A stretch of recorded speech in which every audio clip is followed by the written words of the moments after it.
Come on. Come on. Yeah, there we go. Come on, come on, come on, come on. Do it, do it. Don't drop any frames. No drop frames. Oh, come on. Really? What's going on?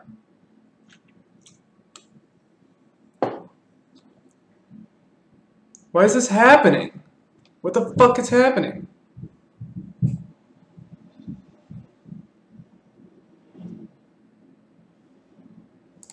I don't understand.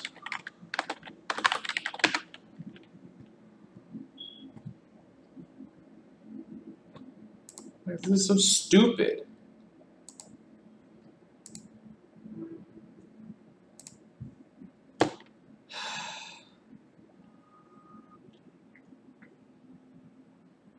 Please work. That's working. That's working well. Okay, that seems to be working. All right, we're stable. We're gonna leave it for a little bit. See how long we stay stable. Because I've been having some issues here. Some drop frames issues. Okay, looks like we're holding. All right. That's good. It's all right. That's all right. Oh. Let's see how well we hold this time. In the green, stay in the green. That's what I'm talking about. I love myself some green. Gotta stay in the green when there's no drop frames. Gotta stay in the green when there's no drop frames. Staying in the green with no drop frames. Alright, let's tweet out and Slack out.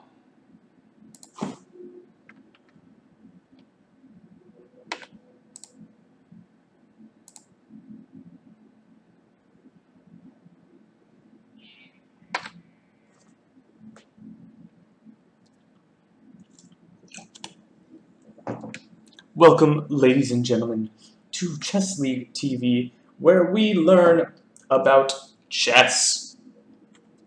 Today, we will be learning about king and pawn endings, especially the difficult ones, because difficult king and pawn endings are difficult, and we must learn about them in case we get them in a game. We will be able to figure them out. And I have with me some nice studies, king and pawn studies, that I think are worth going over. So I'm going to give everyone, 2 minutes, 3 minutes, maybe even 5 minutes, depending how generous I'm feeling, to come and join the stream, and then we'll get started. We'll start working through our studies. So we're going to relax. Take it chill. Make sure I'm not dropping any frames, because I've been doing that earlier today. Wasn't very happy about that. Was dropping a lot of frames. Made me quite sad, actually. So hopefully that's not going to happen.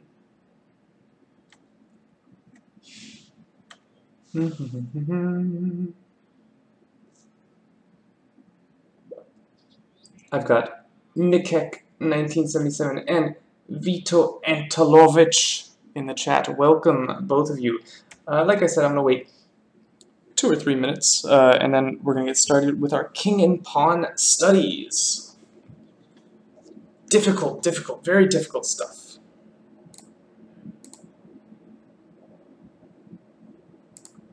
It's also very hot here in New York City. I'm sweating quite a bit. Not pleasant whatsoever.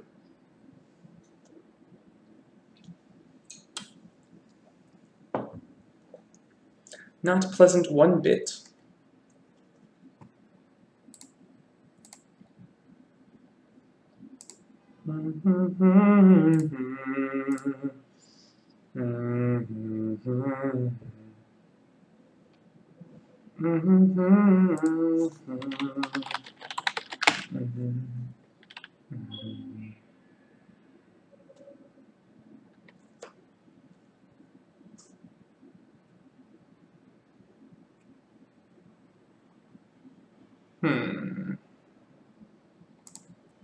if I'm being picked up on the Lichess streaming thing.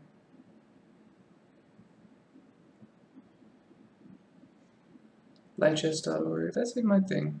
Okay.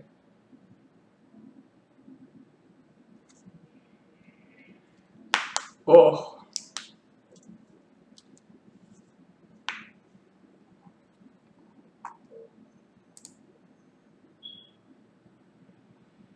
Oh, there I am. Front page Lichess. Oh yeah. That's the good stuff. Living the dream.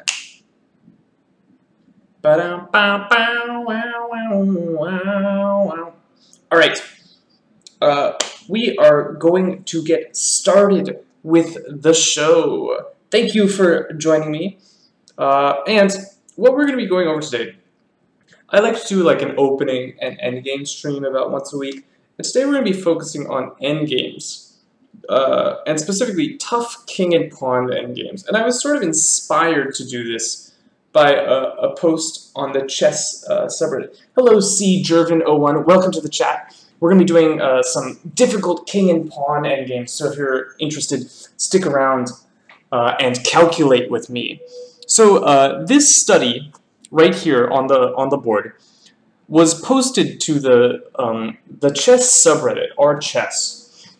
And I had a really good time calculating this and figuring it out, and I think it's a little bit tricky, a little bit not intuitive. So that's sort of piqued my interest and led to me designing this show today, where we're gonna be doing tough king and pawn endings. So I'm gonna leave you guys for say 2 or 3 minutes, and I want you to try and calculate this study. It is white to play and win.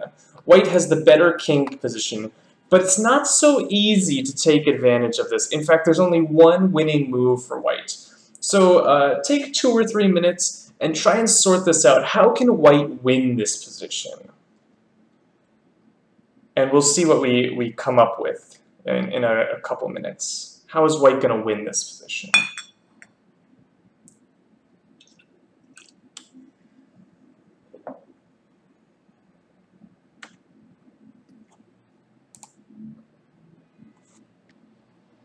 Oh, I'm so dark in my camera. There we go. It's picking me up better there. I'm going to eat a muffin while we do this. So, Karish1 says king f4 wins. Or king e5.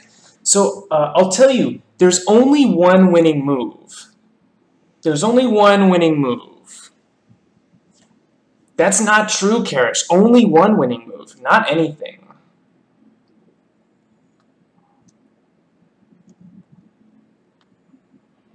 Take a little bit more time. I'll tell you this much. King f4 draws. Try and figure out why king f4 draws.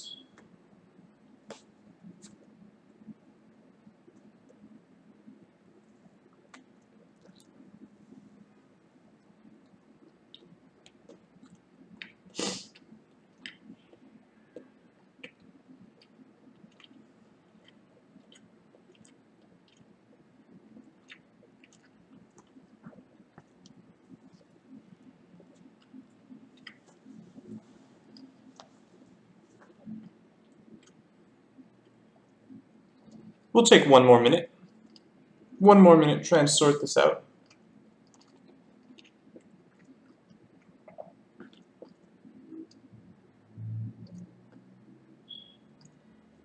f4 or king e5, which is it? You have to tell me. We have to calculate. You can't just guess. You only get to play 1 move in a chess game. You have to decide which move you're going to play.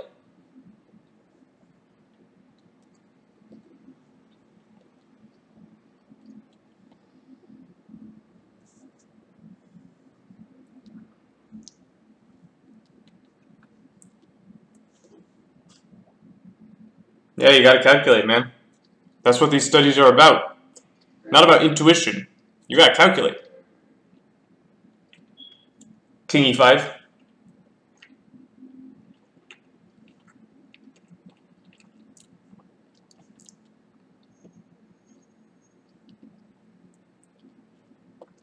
You're right. The idea is to block. the entrance of the king, of the black king. That's important. If the black king comes in and manages to attack the f pawn, then it's going to be a draw.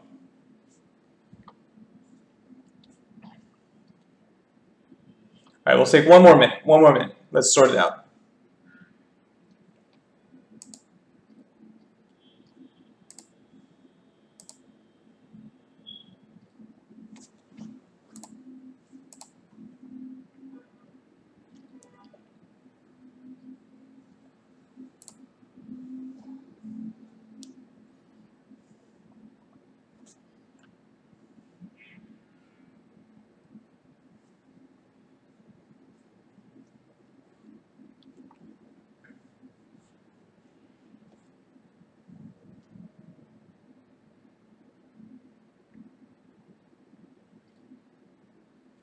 Okay, so let's see what we've got. The first suggestion was king f4. And this move draws because as you go after the pawn, unfortunately, the black king shows up on e4. And now you can't play f4, and there's nothing you can do to stop black from going king f3, king f2. So that's why king f4 draws. King e5 also draws. King e5 is also a draw. Because I saw this variation in chat, king e5, king c5, f4. That's true, that's winning. But after king e5, black does not have to play king c5. Black must play king c4. This is a draw. Because now if you go f4, I will go king d3, and I'm drawing. Now, the next thing I saw in the chat was king d5 opposition. Also a draw. How sad for you, something pretentious. Why would you use endgame fundamentals? They're clearly wrong. We should never use our endgame fundamentals. The draw here is king b4. And the problem is, what do you do here? If you run this way, well, we've sort of seen this variation before, where the black king gets to e4. And if after king d5 you play f4, we've seen this variation before too, where this position is a draw as well. I also saw king f3. I'm going to be honest, I don't really understand the point of this move. I can draw as black with many different ways. I'll just come here and protect my pawn probably.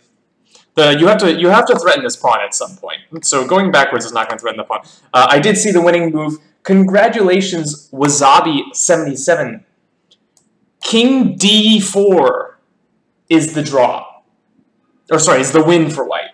King d4 is winning. And the point is, you must keep this king out. And this is a concept we know as shouldering.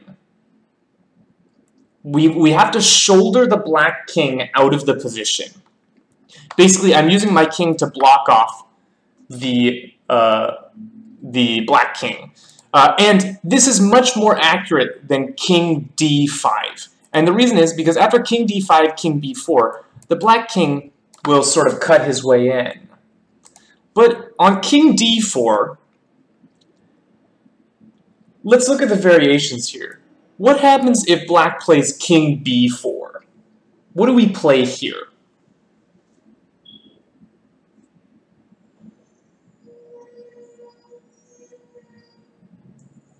f4, exactly. And the problem is, black has to make a really dumb move. Black either has to make one of these moves. And then I just go om nom nom and I play f5 and I win. Let's just put that on the board just to see. Let's go here. And when you show up on e4, because my pawn's already on f4, here we go, f5. Boom, I win. So the other main variation after king d4 is king c6. What do we play?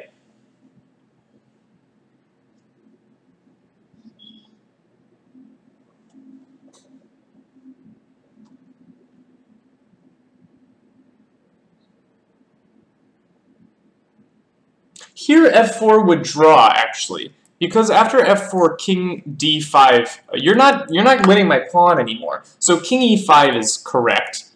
And when black plays king c5, we've seen this position before in a previous variation.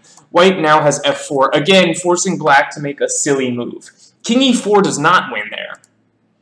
If you go king c6, king e4, all of a sudden I can go king d6. f4 was posted twice, something pretentious, so someone said posted it again. And this is not a draw. So very important, after king c6, we continue to shoulder the black king out. We go king e5, and when he comes here, f4, we force a dumb move from the black king. And we're winning, because again, this is a similar variation, and f5 wins. So a really nice study here. Two key ideas to remember. You gotta keep this black king out. So the best way to keep this king out is to kind of just use your king. Keep him out. Prevent him from moving. And the other idea is, normally we want to have the opposition, but we actually want to get this move f4 in. So what we're doing here is we're letting black take the opposition, and then we play f4, and we sort of gain the opposition back. And there's one last thing I should mention. What happens if black plays g5? That's another waiting try. What do we do if black plays g5?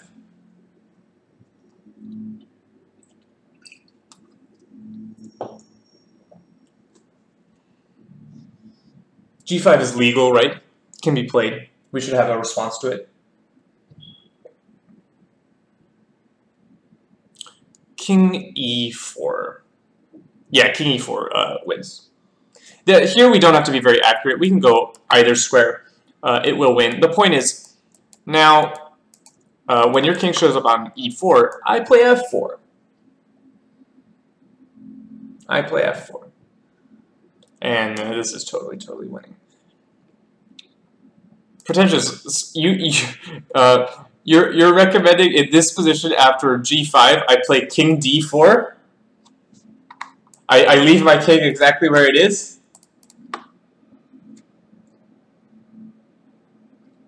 Yeah, most moves win here. And any king move towards the pawn will win. King d5 probably wins. This probably also wins. Yeah, this is totally winning as well. Everything wins. Great. I'm sorry, something pretentious. I'll try not to make fun of you. Okay, so yeah, a cool idea here. We shoulder out the black king, and then we get our pawn advance for free. Very cool. Next one. This was one that I actually looked at, and I calculated in like a minute, and then I got it wrong. And I was really sad. So let's take 2 minutes, do some calculations, and then I'll take suggestions from people as to how this is white to play, how white should go about winning this position. It says winning for white. Not easy, but it's winning for white.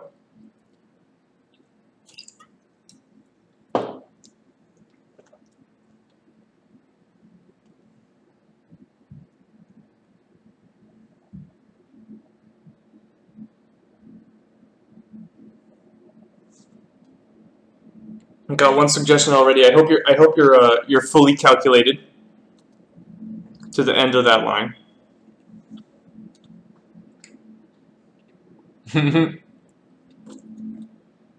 Something pretentious, finding the forced draw. That's good.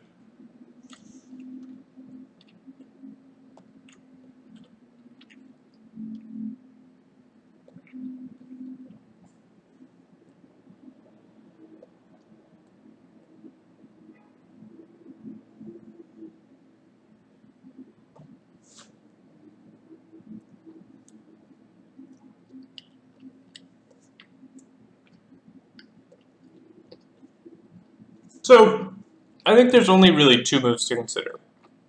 And I've seen both of them posted in chat. King c4 and a4. And Yeah, these are the two moves that catch my eye: King C4 and A4. So, which is it? Everyone decide. Should I play King C4 or A4? Only one wins. I played the wrong one.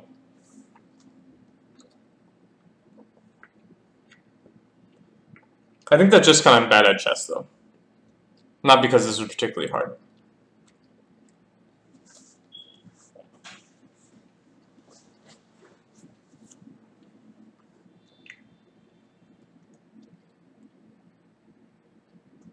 We are all bad? I know, man. Chess is hard. So let's look through these. Our first suggestion was King C4. And the point is, if you go King C6, I'll go A4, and you're in trouble. You're in big, big trouble. Because of, like, this, and I'm going to win C6. So the variation that actually intrigued me is after King C4, how can black maybe make white a little annoyed?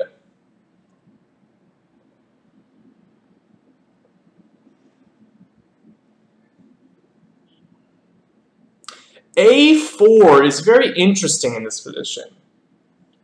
A4 is very interesting in this position from black, preventing white from playing A4. How should white continue here?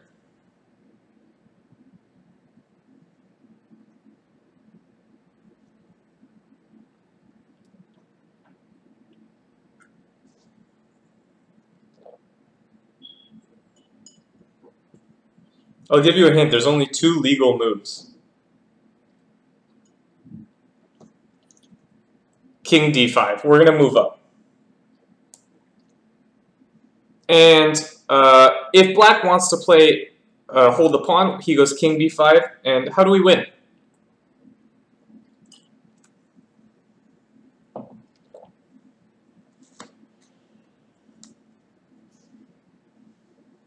C4 check wins. Very easily. And this is winning. So King C4 at the beginning is correct. King C4 is the winning move. Yes, C4 is explosive. So if you look way back here, I played the move A4. I thought A4 was winning. But now we need a little bit of magic. Who can draw as black? Because this does not win, for a reason I did not see. Although it's not a particularly difficult reason. So black to play and draw.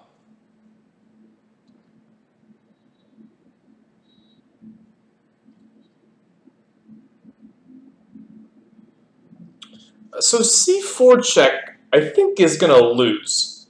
Because you gave me a pawn. I'll do something with it. Also, I saw King C6. This will lose. I take the opposition. But I have seen it in chat. After A4, there are two drawing moves. Either of these. And the point is, you go to either square. When white comes in, I shut you down. King B7, King C7 is also good. After A4, King C7, it's the same thing. I shut you down. And both, this is a draw. White can make no progress here. So I missed this really simple idea of after A4, black doesn't have to play King C6. He just steps back, and it's a dead draw. Because the only way for white to make progress is to step in, and then, you know, black will just shut the white king out. So it is important to don't get like too fancy. Sometimes the endgame principle is really, they don't lie to you. Activate your king, right? So here on this first move, we activate our king in order to not get shut out from coming to D5. Because the king is right there. We got to get to D5. And now if black shuts us out, we have a tempo move. And we're going to get in. So I thought that was a cool little puzzle. Not very difficult. But interesting nonetheless. Now, we're going to get to the hard stuff. Do I want to do that one next? Let's do this one. I think this one is medium hard difficulty. So, this is white to play and win. White to play and win. And there's a lot of ideas going on in this position. There's only one winning move.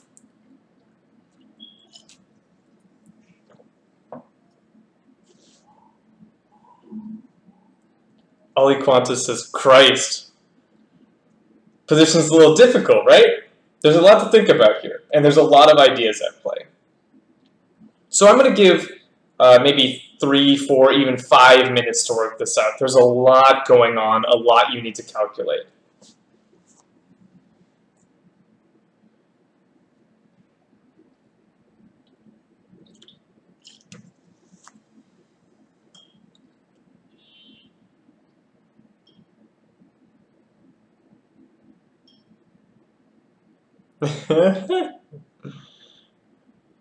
I'm sure B3 is the one, Yago. That looks very attractive to me.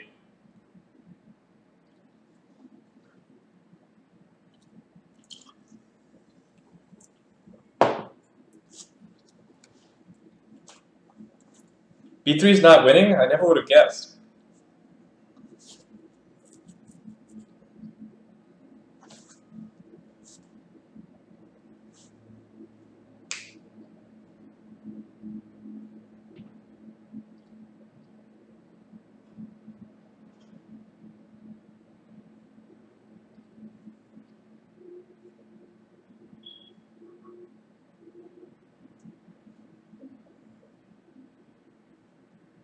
Aha! It seems we have an idea. If you're struggling with this one, I'll drop a little bit of a hint. If the 2 pawns just race, it's dead drawn.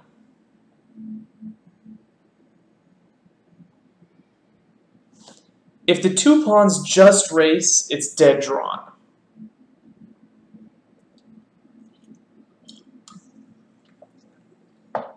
Good, Yaga. We shouldn't calculate at all. We should only rely on our instincts.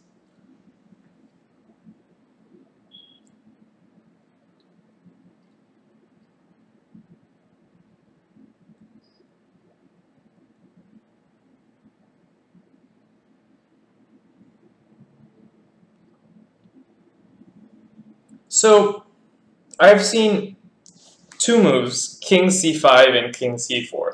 Let me point out like the obvious here. If I play something like King A5, this is what I mean. This is a draw because we just queen together. So white does need to threaten to stop this pawn. White must threaten to stop the black pawn. So the first move I saw is King C5. Now, on King C5, what happens on G5? What happens on this move?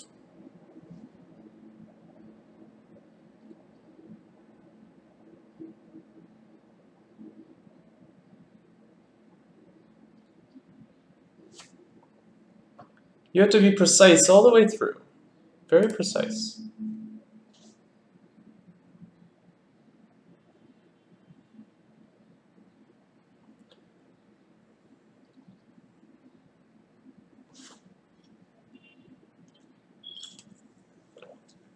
So here, you have to see the winning idea. Our pawn is going to B8. Where might we like the black king to be? Where would it be useful for the black king to be?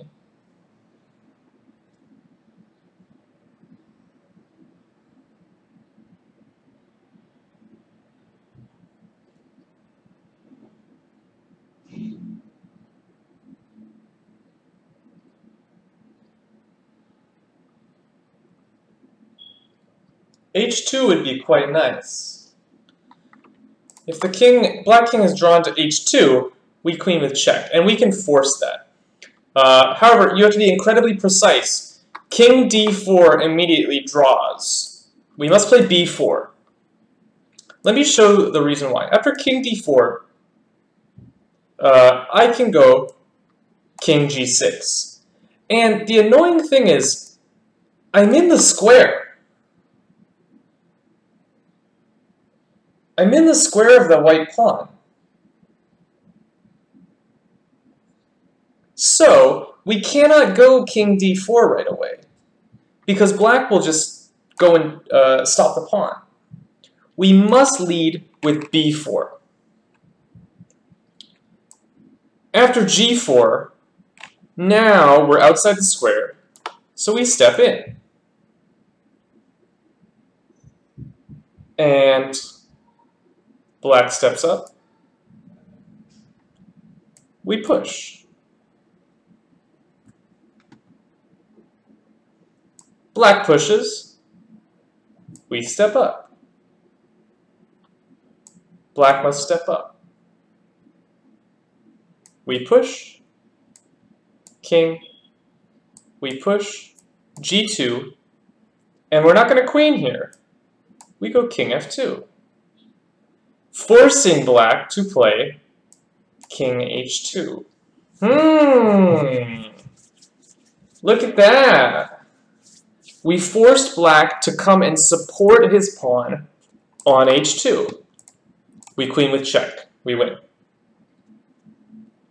So, that takes care of one of our variations. There's a couple other variations that happen after king c5. What about king g6? Now what do we play?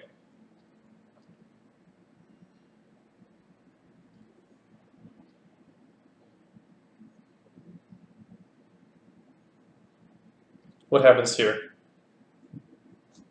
b4, let's go. King f7.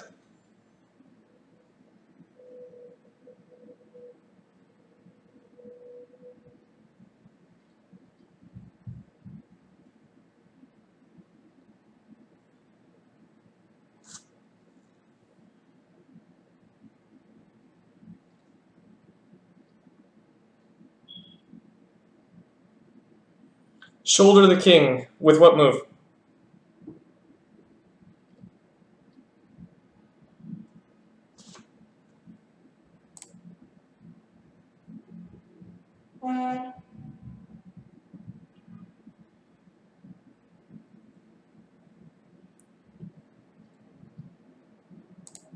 King e6. Does Chad agree? King e6. Shoulder that king. Keep it out.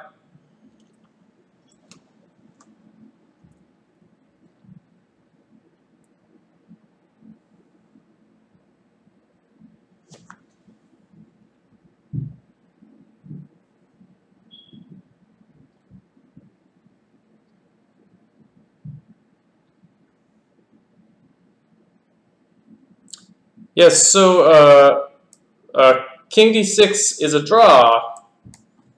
Both pawns will promote.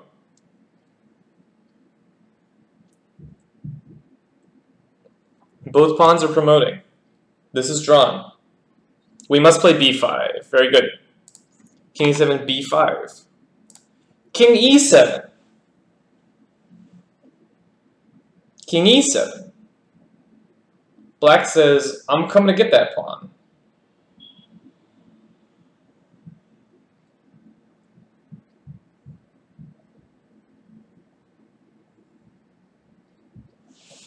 Now, king c6, very important. Now we must shoulder.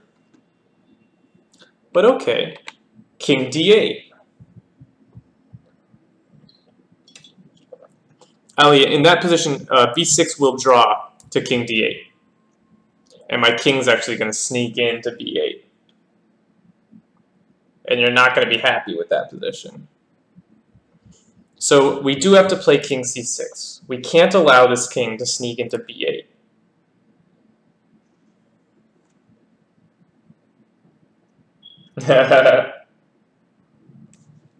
After king d8, what do we play? How do we win?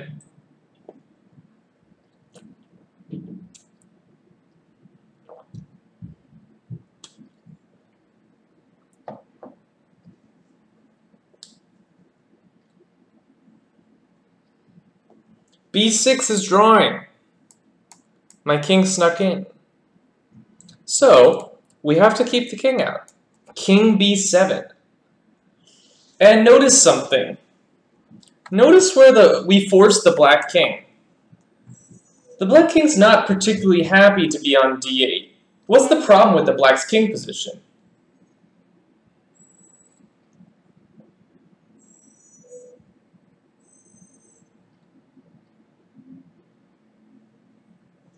We force black to step to D8. We're going to queen with check. And that's going to be a big problem for black. So the line is very forced. G5, B6, G4, queen with check.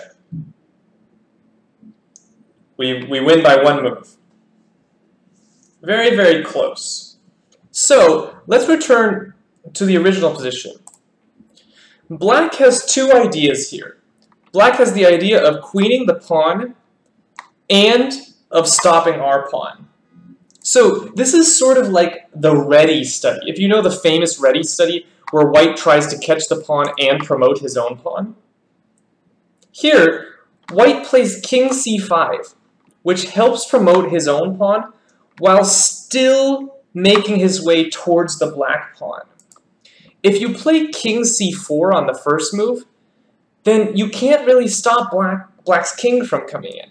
Something like this. King c4, king g5, b4, king f6.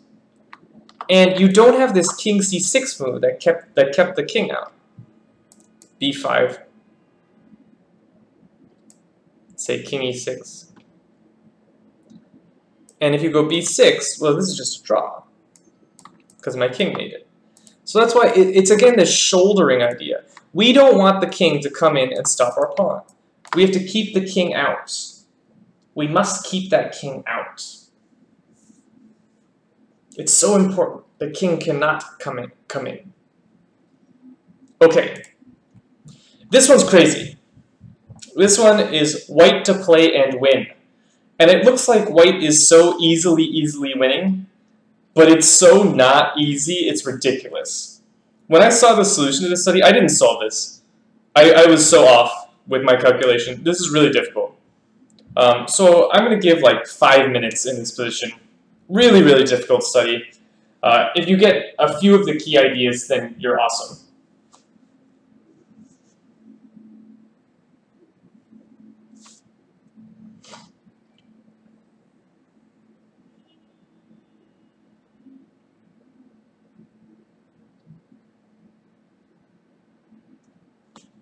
I just thought this was an incredibly pretty solution that I wanted to show you guys.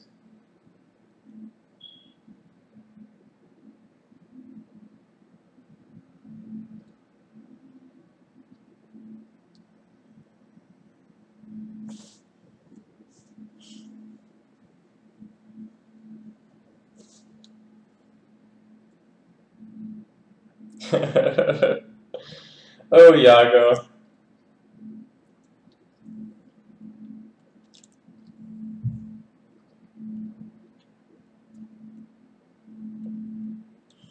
If anyone fully calculates this study, they're like a god. Because this study is ridiculous.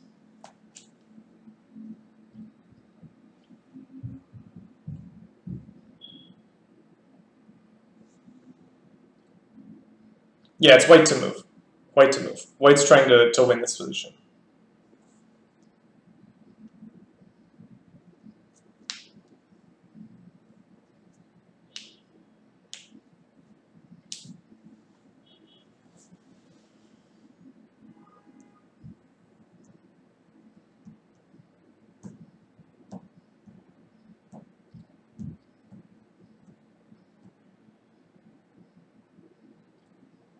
Okay, let's check it out. Leave some ideas in chat. So, everyone's recommended king c7. Why are we playing king c7? What's the point?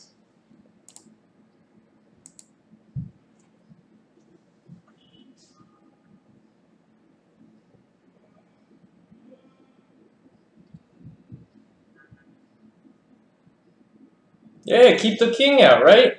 If we learned anything today, we're keeping the king out. We're not letting black's king enter the game. So, king a6. That way.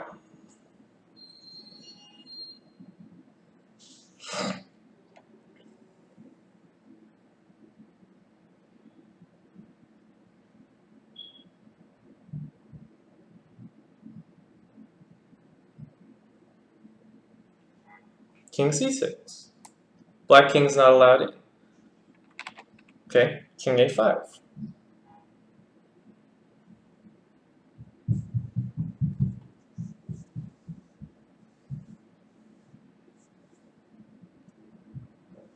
King c5. Black king's not allowed in. And we could do this forever. But at some point, we have to do something, right? So let's go here. King a4. We're going all the way to a1. What's going to happen on a1?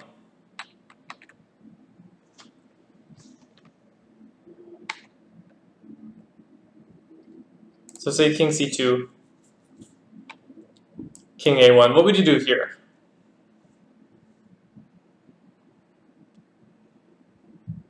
It looks fun. Well, there's a good point to this prediction. We force the black king to a1. What do we play? Play f4. Oops, f4, very strong. Yeah.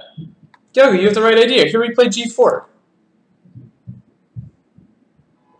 The point is, black has to make a dumb move. This is very much like the first study we looked at. When the king's at a5, we play g4. Why? King a5, g4.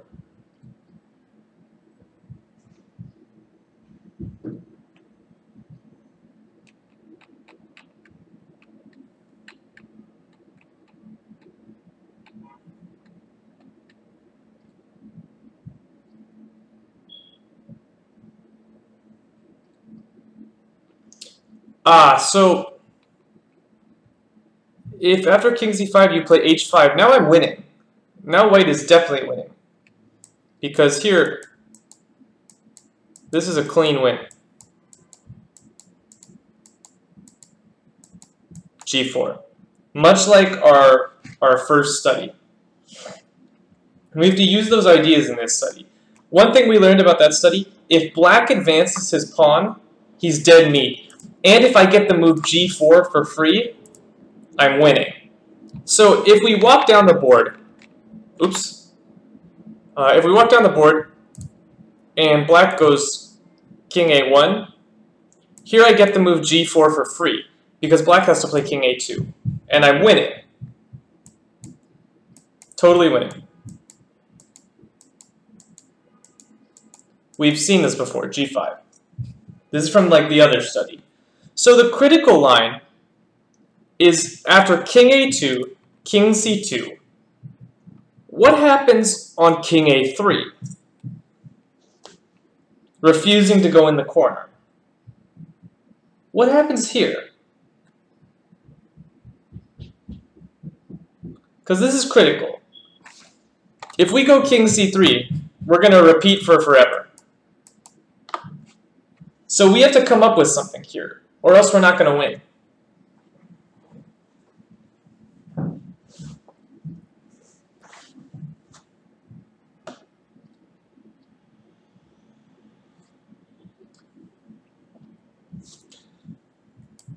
g4. Show me your point.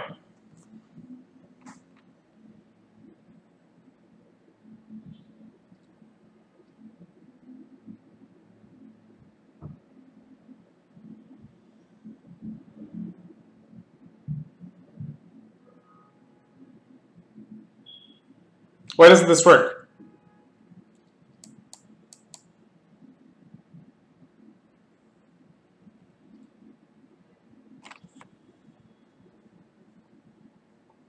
On h5, you can't get that pawn on g2. I'll show this after this variation. h5 is not working.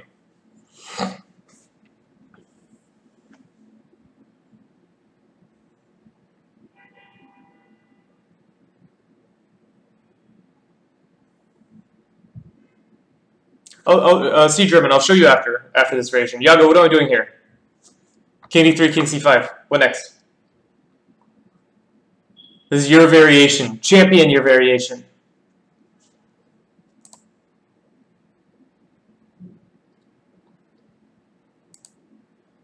Take me home. Lead me to victory.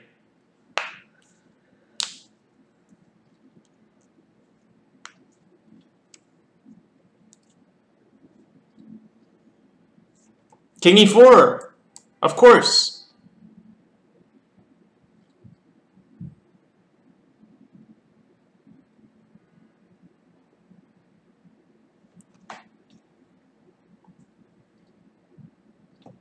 I assume you're going king f5 in this position, continuing the pattern.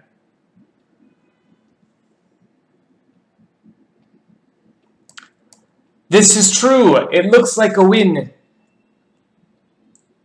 Unfortunately, the truth hurts. The truth hurts. And as we know, H-pawns don't win so much.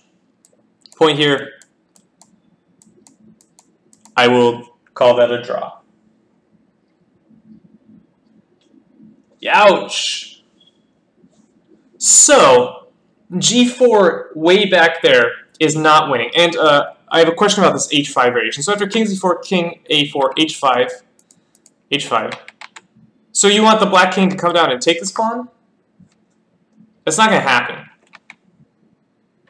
Okay, say black comes down to take this. Boom.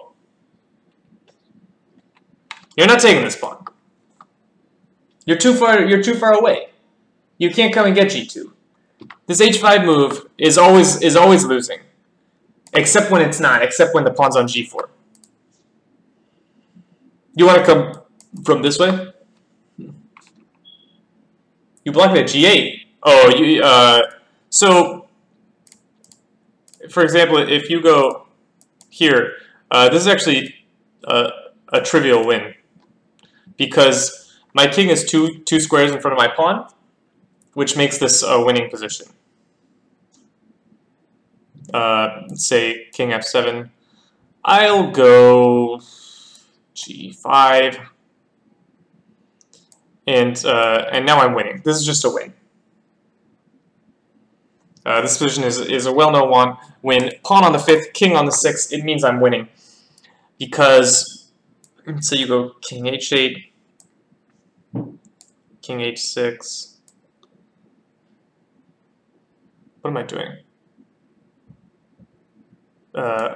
Geez.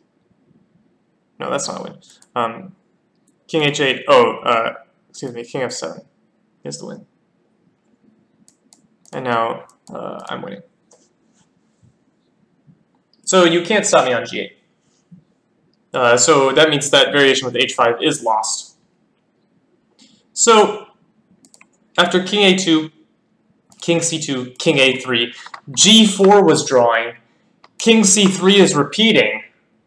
Who's got an idea? How can we win? Is it just a draw? Is there nothing we can do?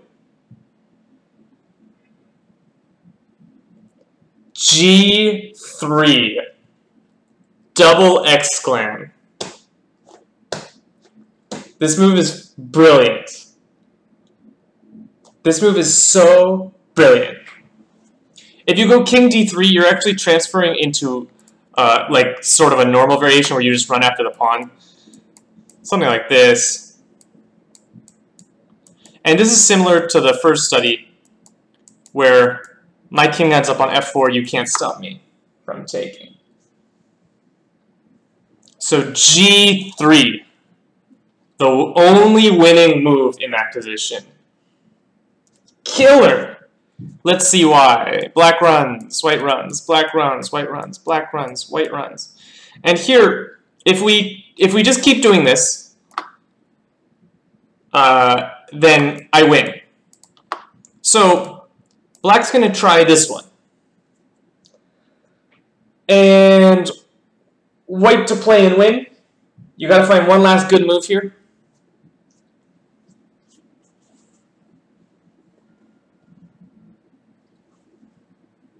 One last X-Clan to seal the game.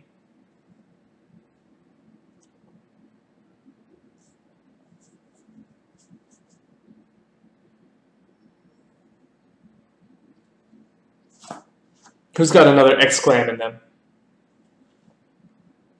Yeah, whenever black takes the opposition, we learned this from the first study. G4, boom!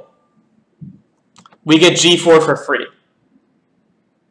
We get G4 for free. Black has to make a silly move, and we win.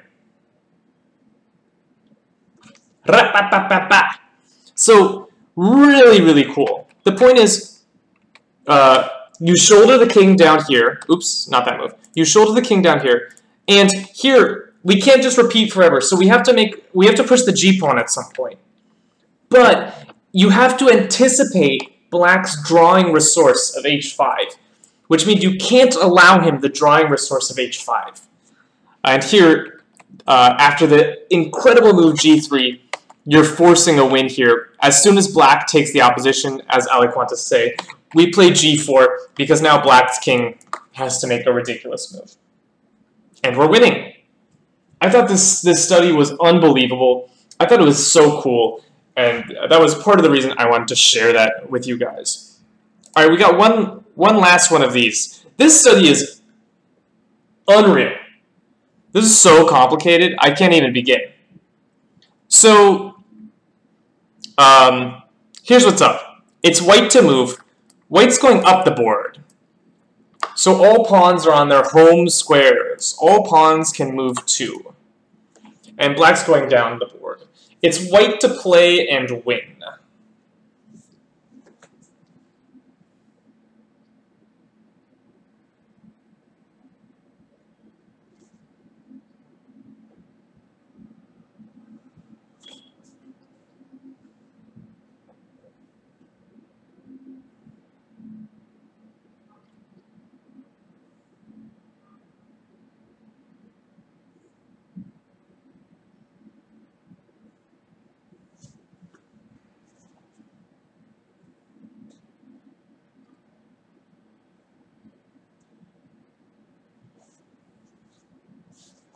And this is very complex, so I'll give some time.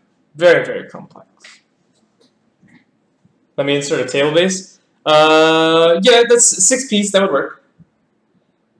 Some of the ones we're going to get to, table base ain't going to save you. This one you could use table base if you wanted.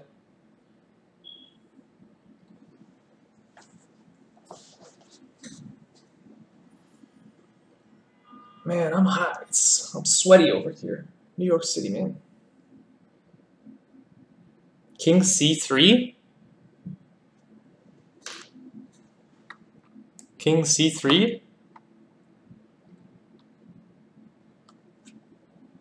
King C6. So, Bernard's onto something. The problem is the white king can't really take either of these. Because if you take one of these, then the other one will run. The other one's got sneakers. So just an example. If you take that, okay, it's just a draw. Because this pawn just runs. You can't stop it. And if you take the other one, then you're going to run into problems after this move King B2. Because you actually have to play, I think you have to play King E6 to meet C5 with King D5. But now black's king is going to get in the square of the white pawn. So that means you can't take either pawn. So, but you do have to prevent, like, these moves. So the only 2 moves that can really be considered are king to one of these squares. And it's really complex, but one of these wins, and one of them don't. So the first one I saw suggested was king c6. Okay, I play e5. What do you do?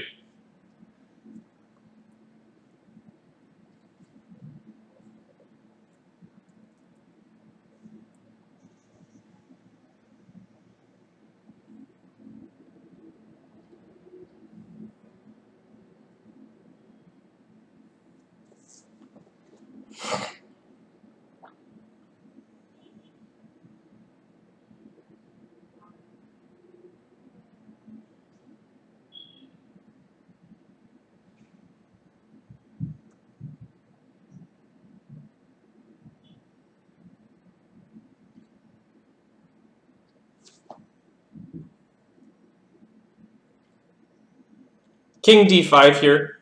Sensible. We want to stop this pawn. And now, I wouldn't expect you to calculate this, but black has some real resources here. Starting with king b2.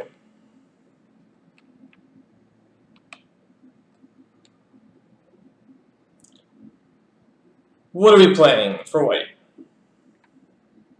Only one sensible move, really.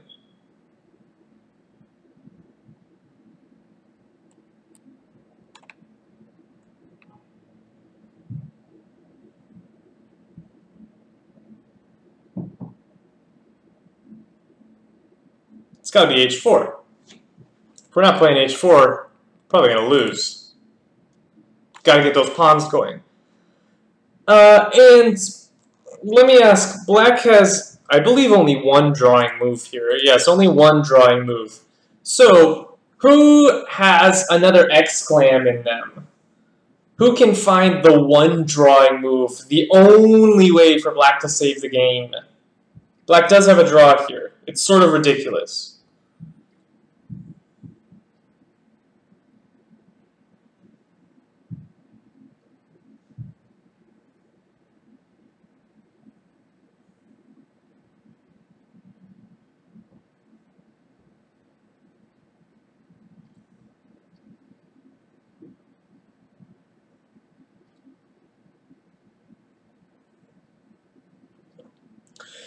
King c3 will lose. And the problem is you're getting in the way of your pawn. So after king c3,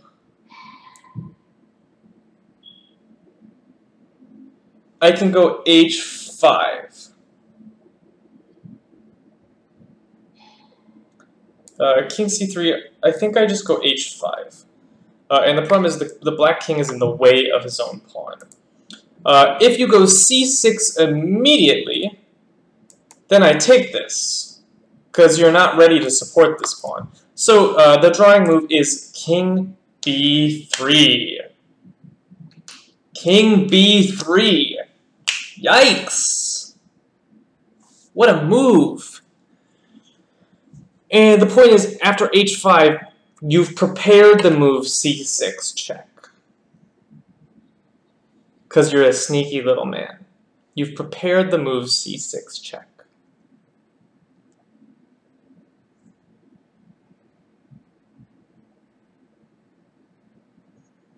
And this is a draw.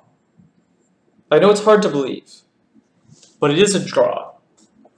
The reason is, it abuses the queen.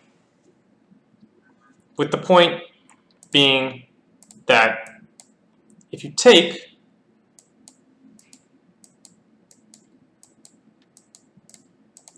that's a bishop pawn on the 7th, which is drawn. Bishop pawn on the 7th, this is a draw. Because black has the stalemating idea of putting his king on a1. For example, if white goes, I don't know, queen h1, check. Here, I go king a2. And basically, you can walk me down the board, but as soon as you threaten to take this pawn, well, not here. Okay, here, I go king a1, and you cannot take the pawn. That's queen on the 7th endgames. Or pawn on the 7th versus queen endings. The bishop pawn is actually a draw. It's a stalemate. So, that's why, way, way, way back when, you must play king e6. And the subtle difference here is that I'm going to eliminate this pawn and leave you with a central pawn. I'm going to leave you with that central pawn. And if the central pawn gets to the 7th, it's a win for the queen. Because after c5, king d5, black can go c4, holding onto the pawn. But now I run the pawns. H4, check. I can't take this. But what I'm going to do, I'm just going to step out of the way. E5, H5. Black can't really make progress. He can never take this. He's never in time. And he's losing this pawn. E4, King D4. And now Black has problems. If he takes this, I'll take this pawn. If he tries this variation, which is probably the critical variation, I queen with check. Boom! Hit him on B2. And I know I said bishop pawns. Were draws, but not when the white king is this close. When the white king is this close, that ain't a draw anymore. Because now, after, say, king e2, just king e2. And I'm winning. So, in the original position, this relies on some knowledge of queen versus pawn on the 7th endings. But you have to realize, I didn't expect anyone to realize this, but you have to understand that this pawn, you want to pick this pawn off if you can. You want to leave the e pawn, because the c pawn presents more drawing possibilities. Any questions on this one? I know I sort of rushed through it. Does anyone have any questions on any of the variations? Just to show that one more time. The main line was king e6, c5, king d5, c4, h4, excuse me, e6 check, we step out of the way, e5, e4, we come and stop the pawns, e3 takes, and because the king took on b2, he's getting hit with a check. Questions? Yes, no, maybe so? Any questions on any of those variations?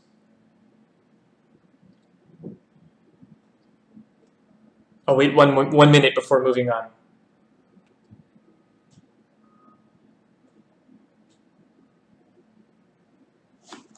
Queen b8, king c1. Queen b8, king c1. So the issue with this is now the king is in front of the pawn, so you're no longer threatening the queen. So I can make like any random move. I can play, say, queen d3,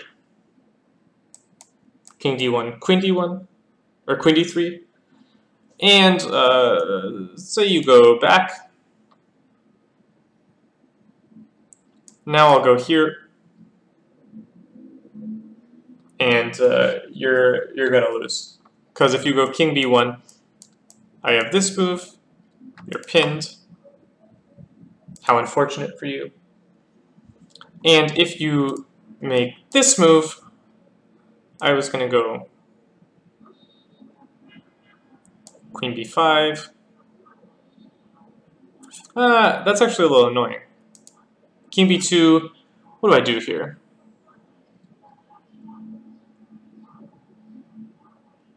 Oh, I do this one, I think.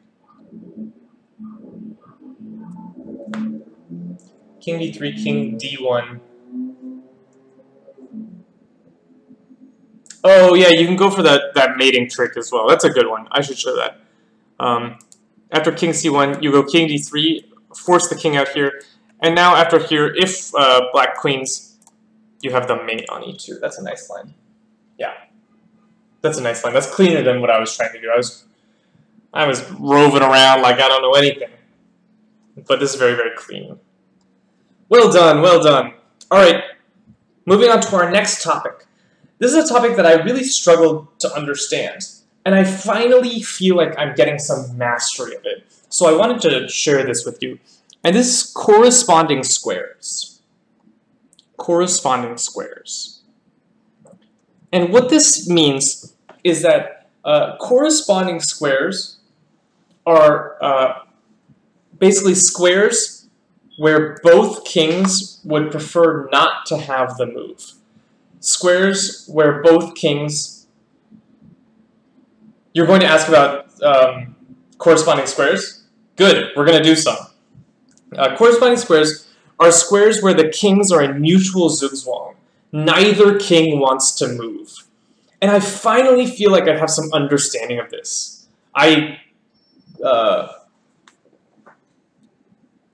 Also pencils to get the king up. Yeah, flying, that would also work. I was having trouble making it work in an exact line, but that's a good idea. And you could probably make it happen. So, corresponding squares are difficult, but I've sort of figured out how to make them work. So here, white is clearly pressing. White has 2 pawns, and black has 1. So the question I would ask myself from either side is, where could the white king go where he would be winning? If I picked up the white king and dropped him on a square, where would he be winning? What squares would the white king be winning from?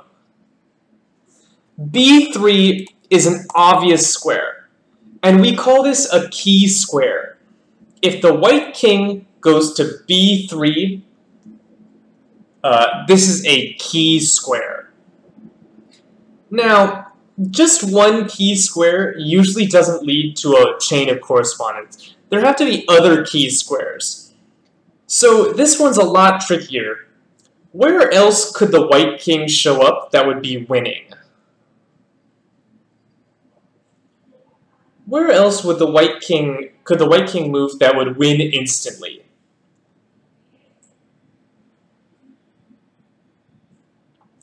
So the white king could come around, try and get in through the king's side. And he could also try and get in, through the queen's side. He can also try and get in through the king's side. Yeah, if the white king gets to E3, that's totally winning. Here's the thing. White can force his way to E3 from somewhere else. This is the key to this problem that you have to understand. What squares could white force his way onto E3 from?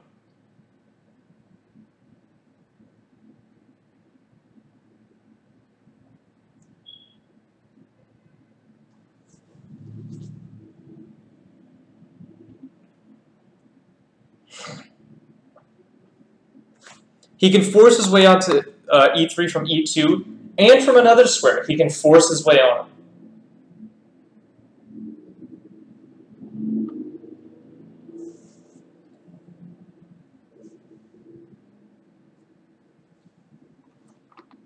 F2. So that's the thing. If black's king is here, if white lands here, black has no move. We force into E3. So these are key squares. These are key squares. And we need to establish the key squares before we establish the correspondence so that we understand what white is trying to accomplish. So let's go over to this key square. This one's very clear. How is white going to try and get onto B3? What square is he coming to B3 from?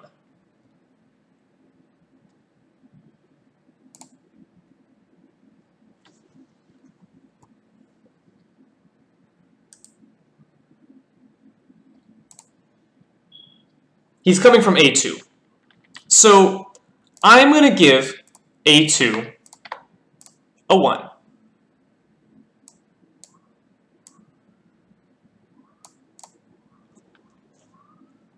That's where white is trying to force his way into A2 from. So, where does the black king have to show up to prevent white? When white's king shows up on A2, where does the black king have to show up?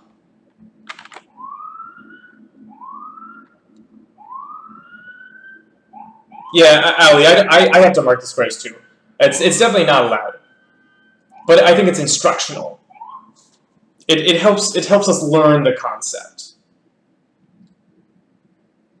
This is in Dvoretsky's. I don't know. I actually didn't take these examples from Dvoretsky itself, but maybe we use the same examples. It might well be. Corresponding squares are definitely in Dvoretsky. I don't know if this exact example is. Yeah, black king must show up on b4. The reason we don't mark a4 is far away. So we want to stay close. Okay, now white's king has to get to a2. How is white's king going to get to a2?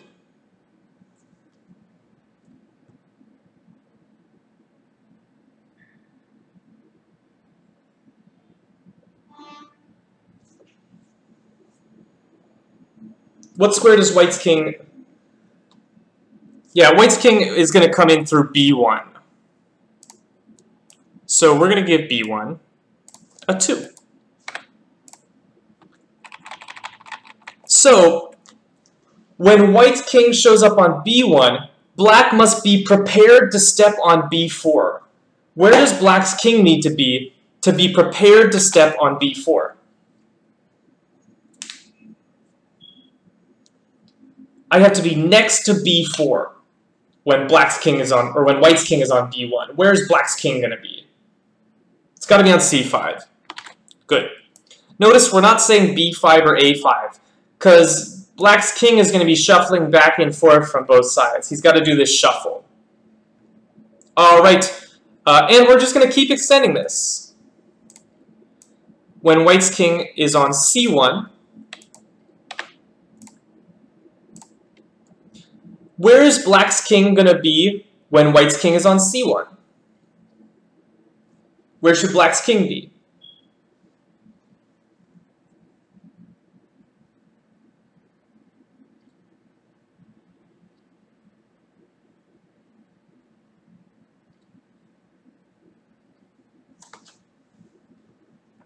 d4 or d5. I'm only going to label d4 just because I want to, as black, we do want to stay close to shut white out. You could go to d5, but you're probably going to be coming from e3. All right, let's keep going. What's the corresponding square to d1?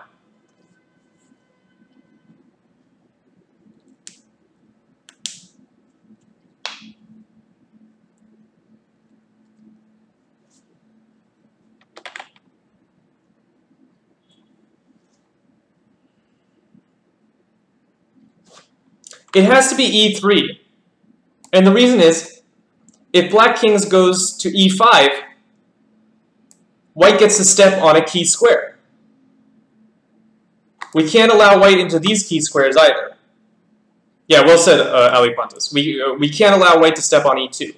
So we have to be on e3. And that brings us to the starting position of this puzzle.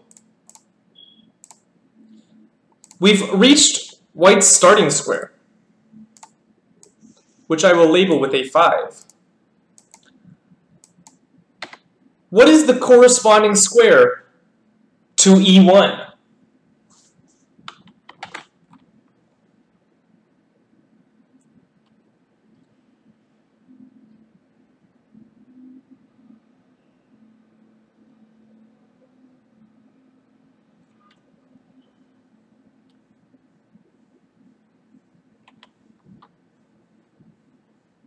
F3. Very good. So, this position is black to play and draw. What should black play here?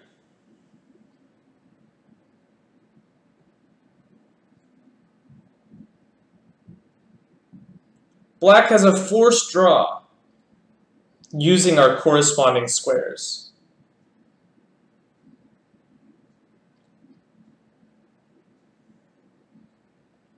It must be king f3.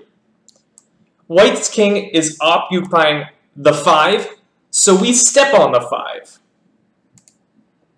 And the point is, yeah, we just run back and forth. Hey, met you there. Say white's crazy. Does this. What do we play? Crazy move.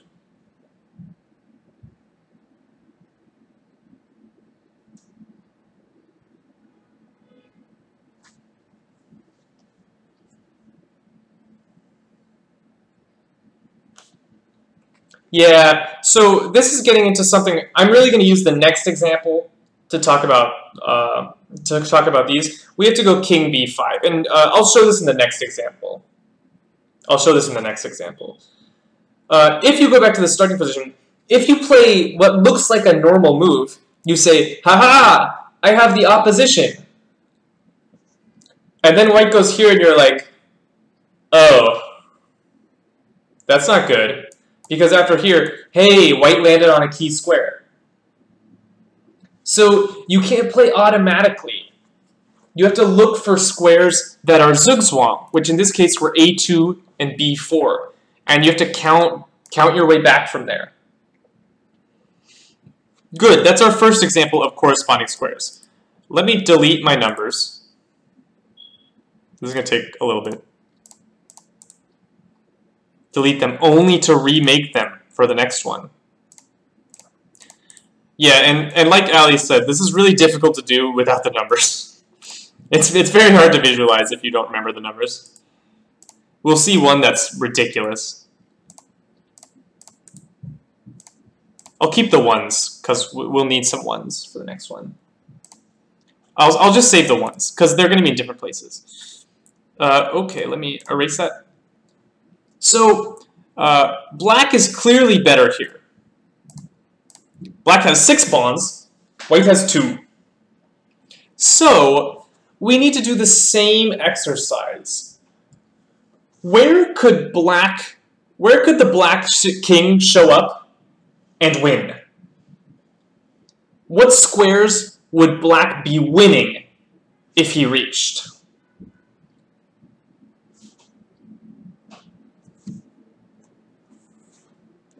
We have to identify those key squares that black would instantly win if his king landed there. c7. Good.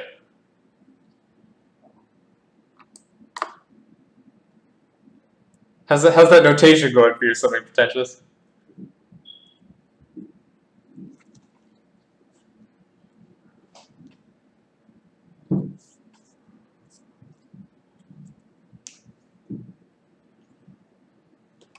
F3 is 1. F3 is a key square. If we land on F3, we're threatening to take and we're threatening king g2. That's totally winning. If the black king lands on F3, that is a key square. There's another key square that we must notice.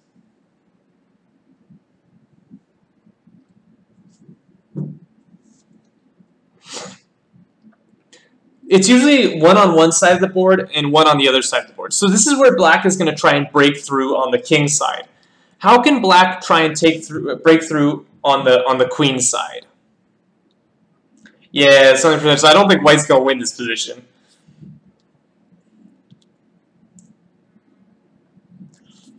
Where's black breaking through on the queen side? That's the thing you have to identify. Black's looking to break through on the king side or the queen side. Where's his queenside break going to come?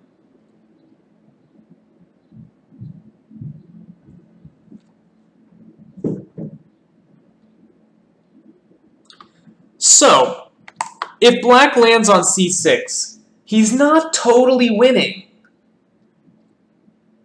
He's not totally winning here. If the black king shows up on c6, then the white king would have to be on a5. So the key square is actually b6. b6 here is the key square. Because if the black king is on c6, I can keep him out as long as my king's on a5. So that's not a winning square. b6 is a winning square. But we have managed to find our first correspondence. When the black king shows up on c6, we must come to a5. Now, let's imagine. Oops. Sorry, 1 second. paste, duplicate, great. Let's imagine black wants to come into f3. Where's black coming into f3 from?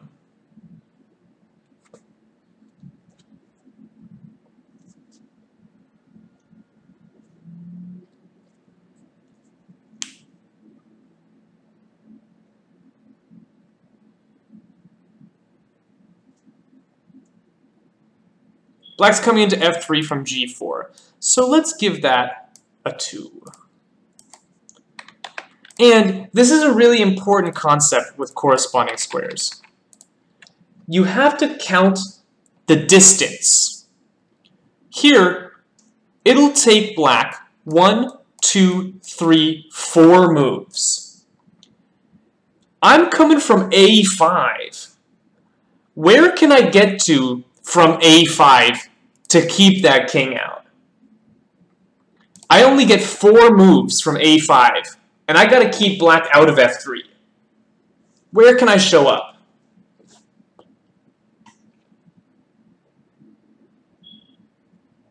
e2. I only get 4 moves. I can only make it to e2.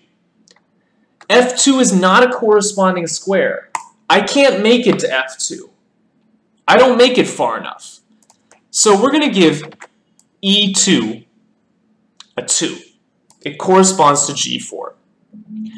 And we've made ourselves a nice little roadmap of corresponding squares. Here, this square clearly corresponds to this square.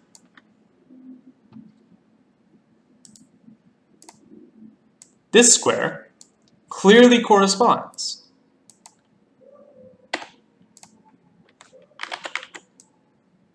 to c3.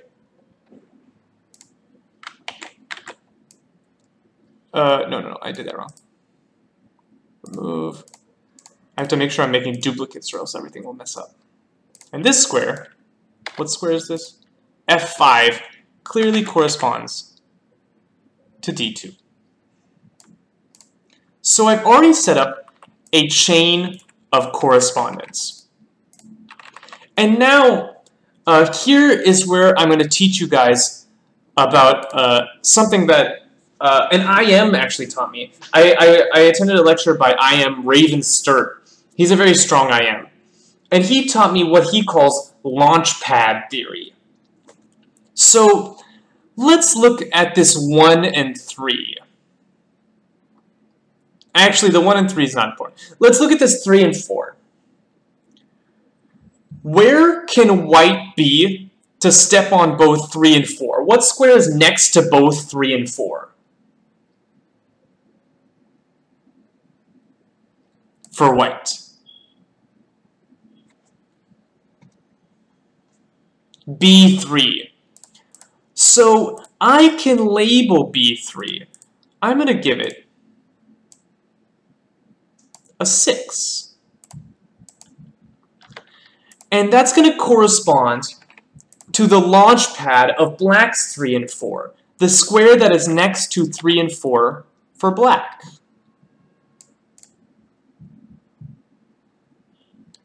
Four and 5. The launch pad of 4 and 5 is F2. I'm going to give that a 7.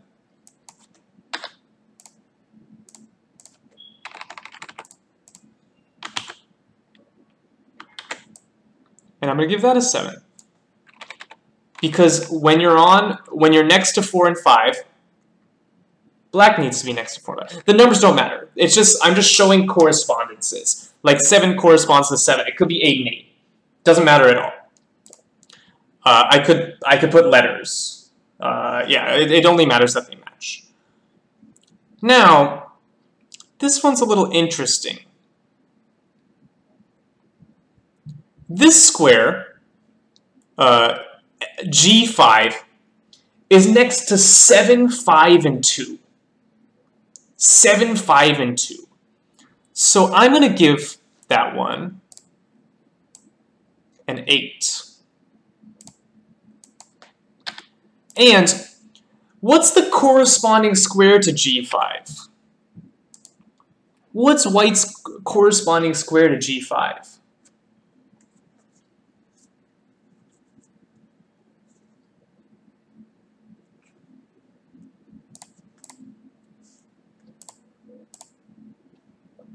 d1.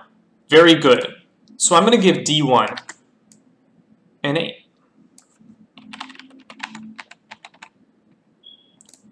Now I can make more and more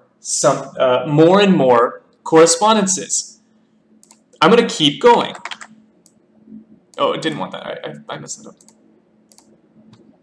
So here I've got 6 and 7. I'm going to do that one. Call this a 9.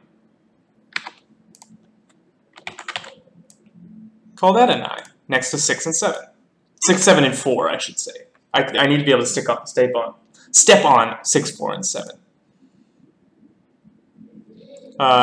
9, 7, 5, 8, 9, 7, 5, 8. Those correspond. And we have so many corresponding squares, I have to go to 10.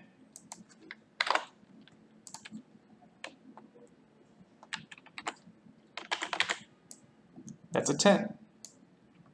9, 7, 10. I know what to do with that. I can do this for days. Oops, 11.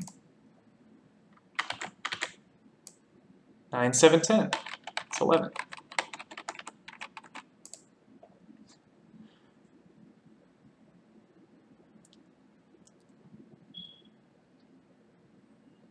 Can't we stop now? No, we can't. Because this is a white to play and draw puzzle. And we need even more correspondences. We cannot stop.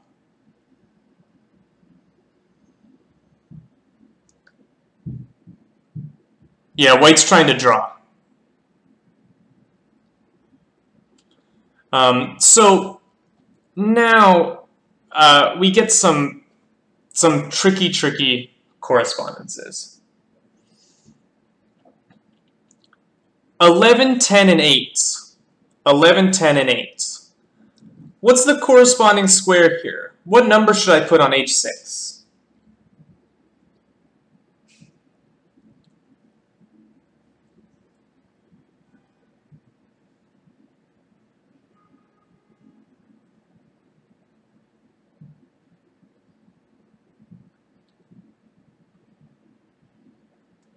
Seven. H6 is a 7.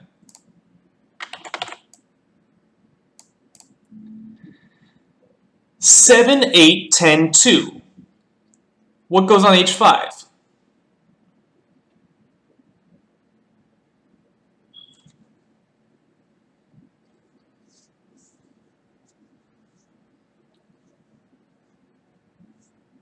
It's corresponding square, Iago, and it ain't easy. What goes here? 7, 10, 8, 2.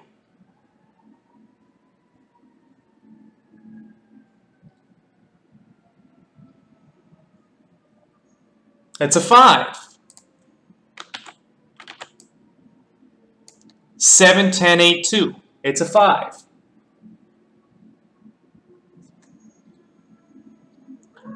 Now, here I have 11, 10, 7.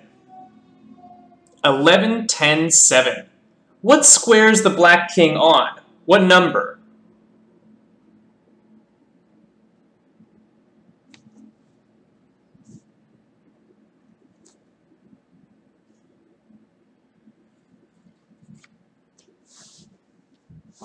The black king's on a 9. Okay, 6, 9, 11. 6, 9, 11. I actually don't have a number for this one. I need a new number here. Oops, what did I do? Did I put it there? Oh, I've done something strange. Oh, I have a bunch of 9s there, that's why. I'm going to give this a 12.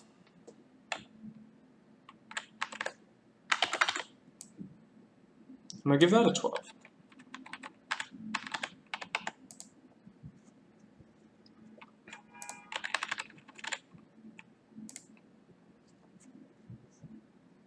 Okay, 3, 6, 9, 12. 3, 6, 9, 12. I know what to do with that. It's a 13.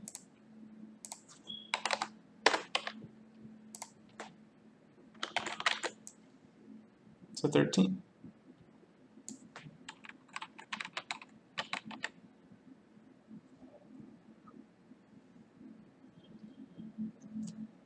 Oh, did I mess this up a little bit? I did. 12, 9, 11. 12, 9, 11. I'll give that a 14.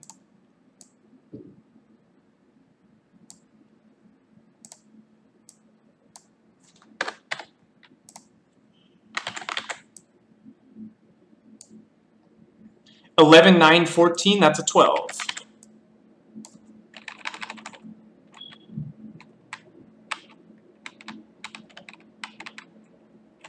And 3, 6, 13, 3, 6, 13, I don't have that square yet, so we'll give that a 15. Craziness. What is this? What's going on? And with this knowledge, we are ready to draw as white. You work this hard just to draw. So, white to play. What does white have to play here? White to play and draw.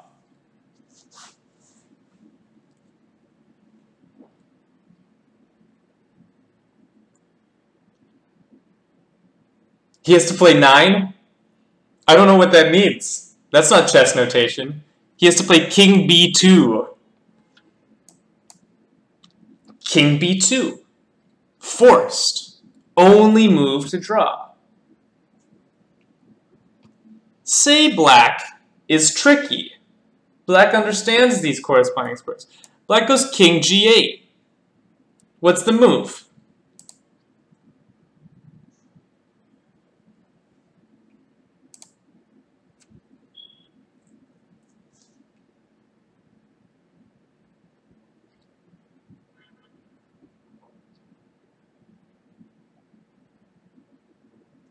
King a1. Forced. Only move. You must be able to step on the appropriate corresponding squares. Black goes king f8.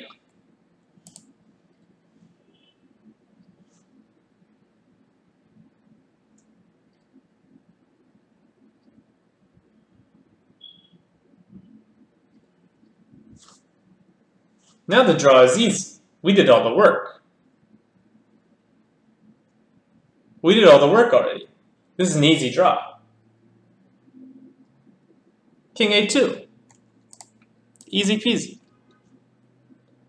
And we'll see that black can never make any progress. If I try and rush here, that's not going to work. 3, oh, the 3 is here, excuse me. Got to be accurate. You didn't make it in. Okay, you back off. Say you try and mess with me a little bit. I'm not falling for that. You go to the 4, I'll go to my 4. Go to your 9, I'll go to my 9. Trying to mess me up here. 10, 10 is down here. Go to the 7. I'll go to my 7. You won't trick me. 8, 8, 2, 2. You're not making it in. So we've set up this incredibly complex network of corresponding squares that keep the king out. Black cannot come in because whenever he shows up here, I'm right there. Whenever he shows up here, I'm right there. Because I'm stepping on the correct corresponding squares. That is the beauty of corresponding squares. Any questions with this example? do we agree that this is a draw here, that black cannot make progress because of our corresponding squares? Black to move would win, yes. Let me do this as another chapter. Black to play. So if it were black to play, what would he play here?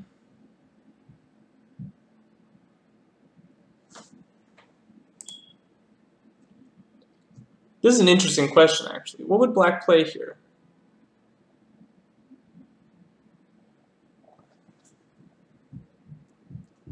Yeah, you can step on either 10 or 11. 10 or 11, white cannot jump to 10 or 11. But yeah, you could even go to 12 or 14, but that's a little unclear. I would go to 11 just so you have the most options available to you. Because now you have a ton of squares available to you. So if white doesn't want to die, white has to go to 3 or 6. White has to go to 3 or 6. So let's say white tries 6. Now, white's prepared to step on a bunch of squares, including 9 or 7.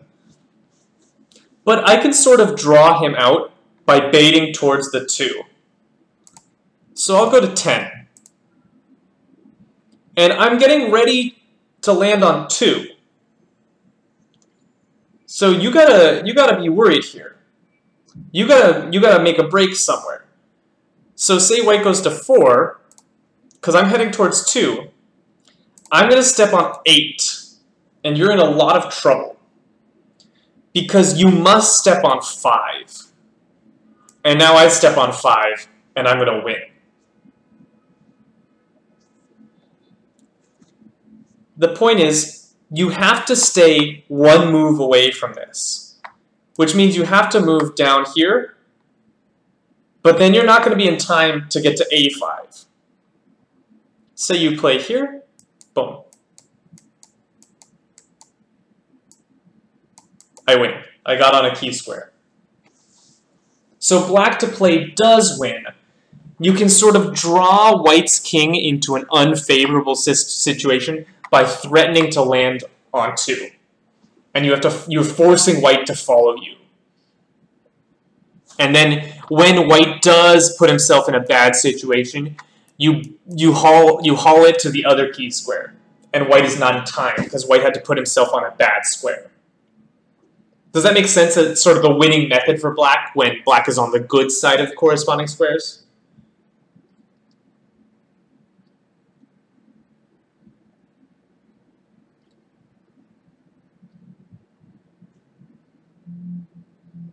Makes sense? Great, we're going to do one more example of this. And this is considered perhaps the mother of all corresponding squares questions.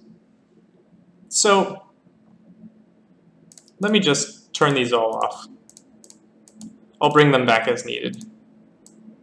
Oh, there's so many. Okay.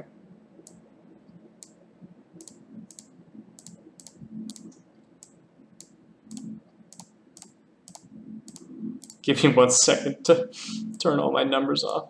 This is ridiculous.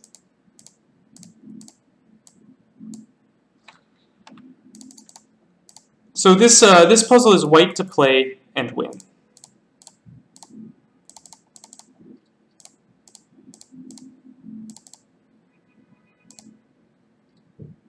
White to play and win. Let's figure out those. That's so sad. I'm sorry, I've taken the joy away from you guys. I accidentally had my key squares highlighted. I'm so sorry. B5 is a key square for white. I would munch that. G5 and H5 are key squares. I would munch that or get my king in. So we can use this to start building correspondences. B5. Where am I showing up to stop you landing on. Where would I be showing up to stop you from, or to land on b5? Excuse me. As the white player, I want to land on b5. How am I going to do that? As the white player, I want to land on b5. c4, good.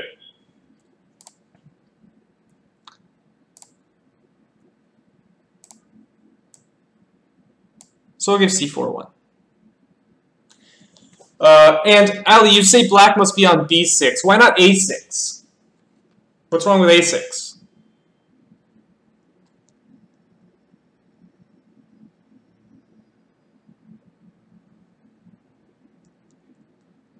Why can't a6 be a corresponding square? You're right. a6 is not corresponding. Because then white would just take off to the king side and make it. So the only corresponding square to c4 is b6. And yeah, a6 is too far from the other key squares. What square am I trying to get in to these squares from? How am I trying to get in there?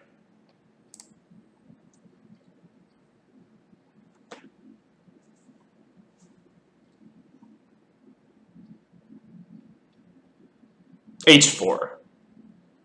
So we'll give h4 a 2. We'll stop jumping around, hopefully. And black has to come up and stop on g6. And we can make sort of a simple connection, but let's start with just one at a time. When white dashes to the queen side, black is dashing to the queen side. Or is that the king side? Some side of the board. Who knows? And here I've got a 1 and a 3. I know what to do with that. That's a launch pad.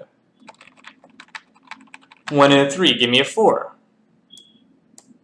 1 and a 3, give me a 4. I know what to do with that.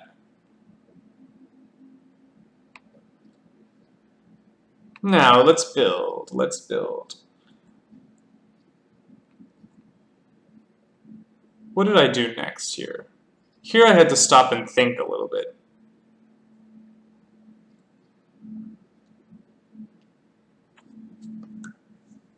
I don't remember exactly what I did here to keep building my correspondences.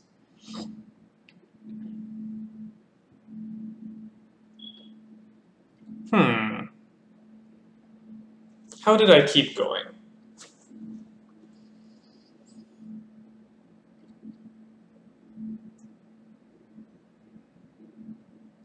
I could draw the path. Let's do that.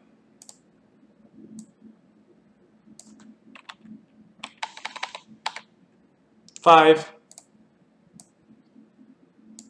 and 5.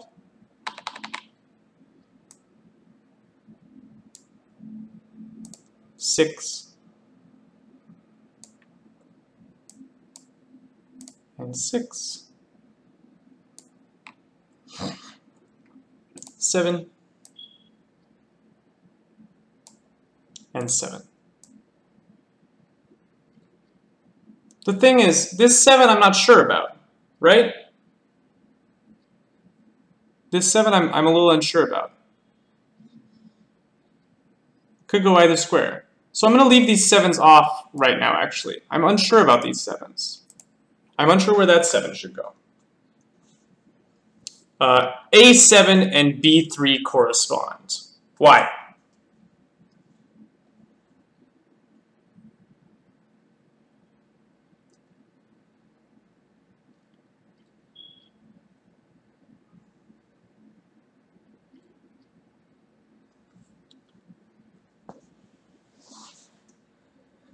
Something pretentious, maybe, but maybe not. That's why I'm going to leave it off, because I'm not sure exactly how that works over there yet. I'm going to try and figure some other stuff out.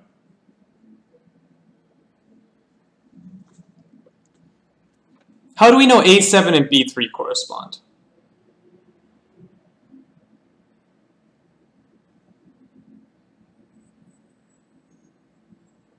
So that's true.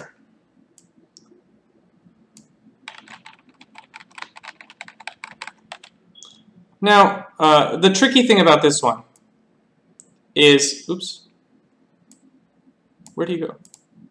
Not him. Why is he invisible? What did I do to him? That's a 9? Uh-oh. Oh, here's my 7. Oh no, I dragged another invisible 9. So many invisible 9s. So, the reason we know that it's A7 is I know that this square can reach 3 squares. If I call A6 the corresponding square, I'm not going to be able to reach the 3rd square. So I do know that A7 will be the corresponding square, and this is a little bit tricky. I'm seeing ahead. I'm seeing that there's going to be a 3rd square attached to this, so I need a 3rd square attached to that. That's why it's going to be A7 and not A6, which is a good point, because A6 also touches 1 and 4. And now we can keep going. 7, 4, 3, 7, 4, 3. Call it an 8. Oh, God. That was disaster. Just move the entire chessboard. Goodness.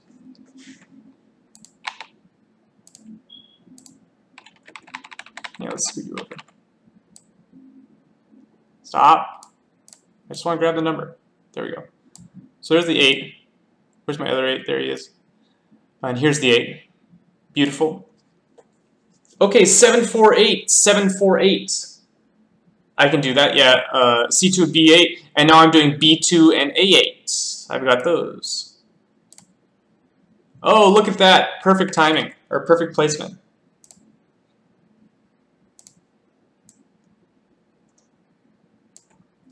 Eight, 4, 3, 8, 4, 3. Very good.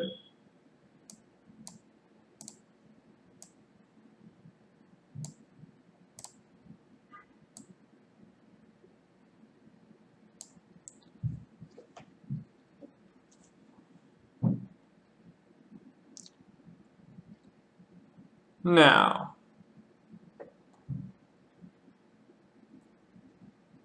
E2, D8. Yes, good.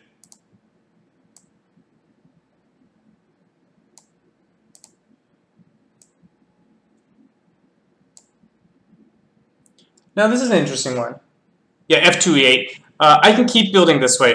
I'll do that in just a little bit. I want to keep building up this side, because that's where I'm starting. This is actually the most important. I need to figure out what's going on in these squares.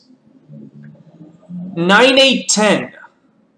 9, 8, 10. What number should C1 be?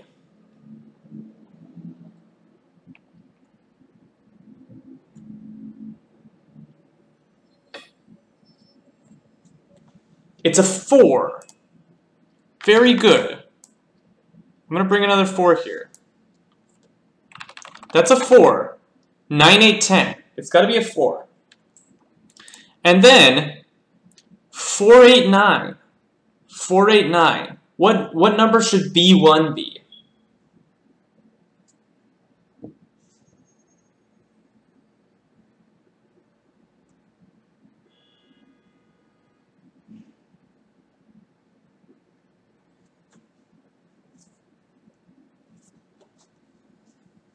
Four, 8, 9. What number am I putting on B1?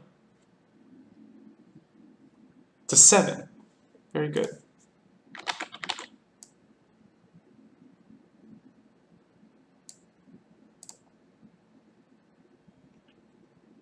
Four, 8, 10, 11. 4, 8, 10, 11. What number is going on D1?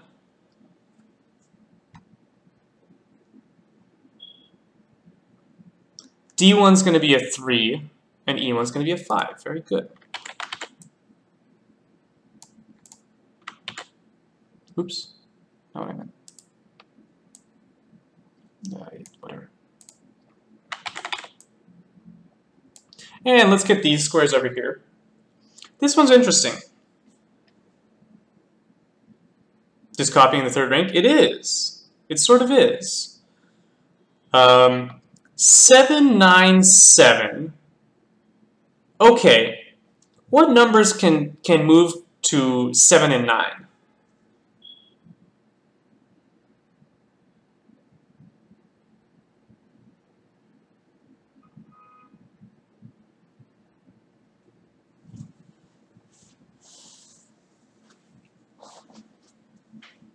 Four, 8. 4, 8. Are we dropping frames? No, okay.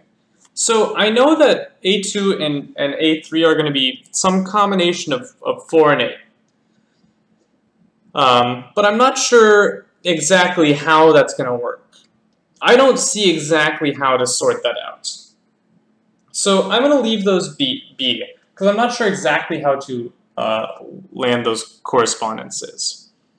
But here, I think I already have enough to win. I think I already have enough to win here. How should white start? What move should white start with in an attempt to win?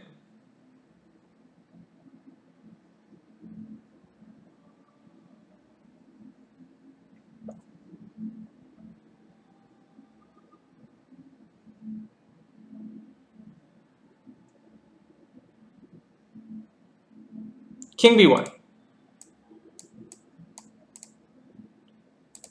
And black plays King B7. Now what?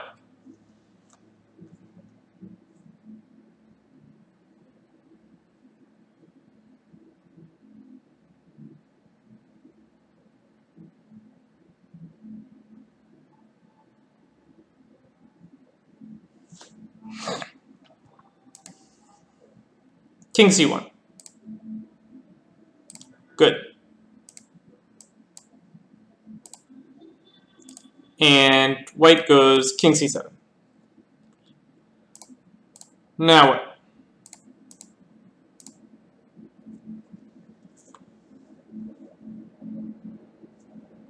Are we live? Okay, yeah.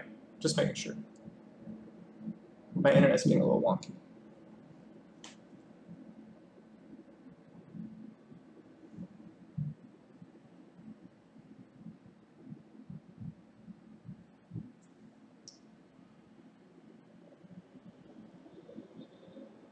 King D1. You're right. King D1.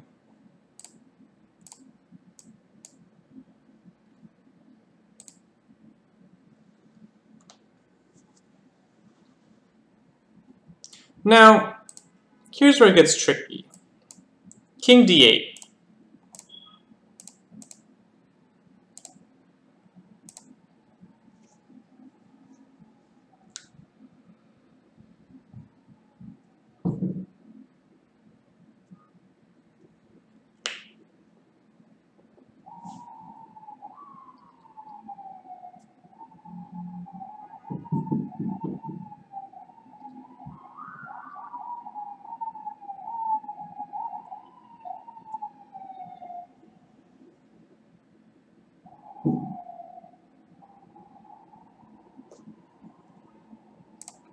King E2 makes sense. And here we see a little bit of the issue here, in that corresponding squares aren't everything. And let me show you what I mean. If we continue to march on our road of corresponding squares, we have a little bit of a problem. And the problem is, black's king has made it all the way over here. And after black's king goes here, what we would love to do is run back to c4 as fast as possible. Run back to c4 as fast as possible. But there's a big problem with that. There's a huge, huge, huge problem with that. What happens if I run back to c4 as fast as possible?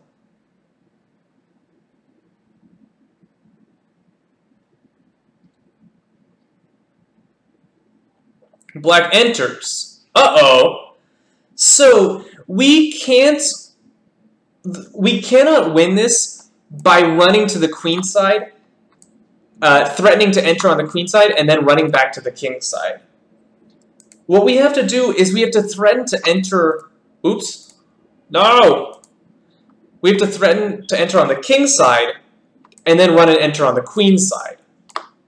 So, let's start again and see if we can figure out a better way to make this work.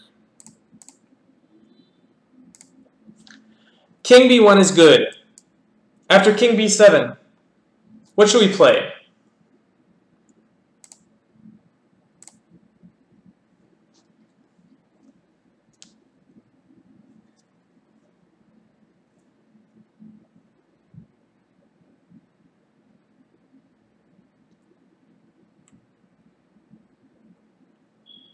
So remember, we have to threaten to enter on the king side, and then run to the king side. King c2, draw agreed. Yeah, we still have to play king c1. King c1 is totally forced. King a2 is interesting. But I'm pretty sure there's a corresponding square. I think we just didn't work it out. Like after king a2,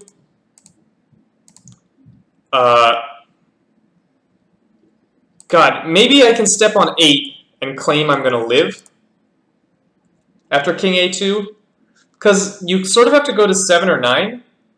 I think I'm okay. I'm not sure. I think I'll live though.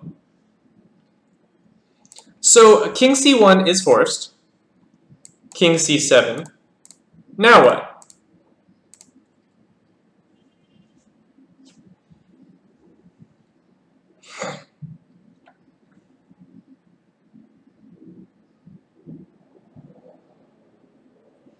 A2 was a 4 or an 8. We weren't sure.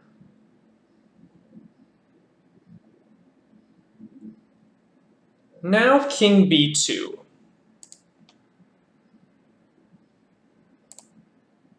Where's my study? Where'd you go? King b2. And your point is, black can't step on a 9 anymore. Black's not making it to a 9.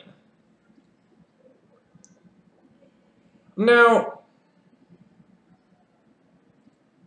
I wonder here.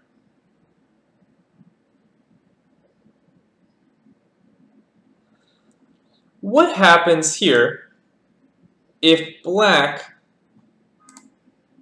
steps on the 1?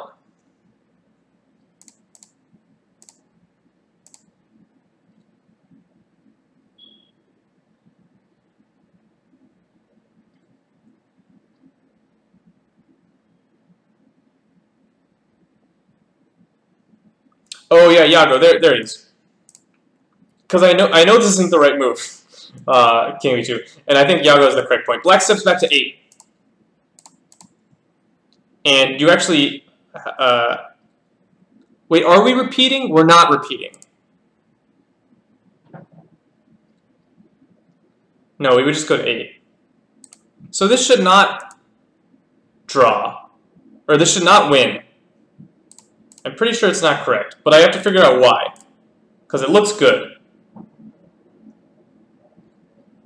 This looks very good.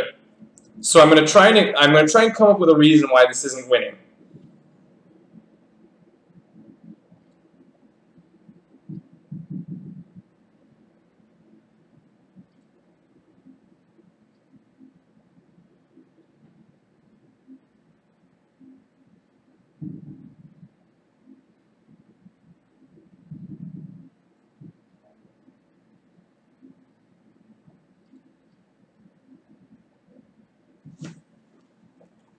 Yeah, king c8 should, king c8.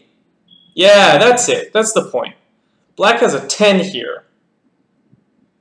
And white can't step on 10. That's the draw. Good find, Ollie. Yeah, king c8.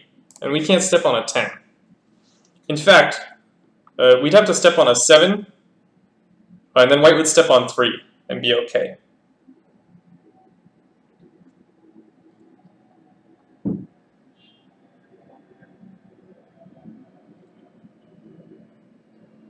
Yeah, so Ali's hit the solution here. After king c1, king c7, we do go king d1, we force king d8, and now what's the move? Now what's the move? This is where we went wrong.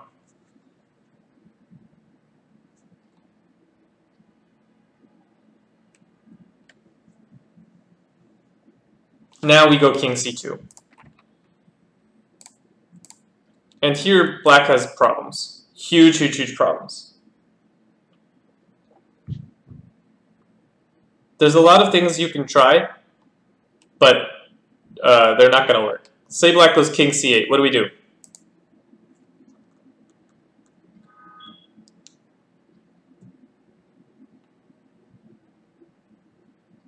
What was the cue to go for you to go to 3? When did we go to 3?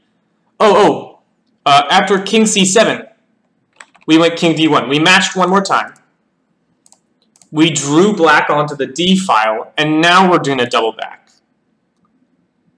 Now we're going to double back to c2.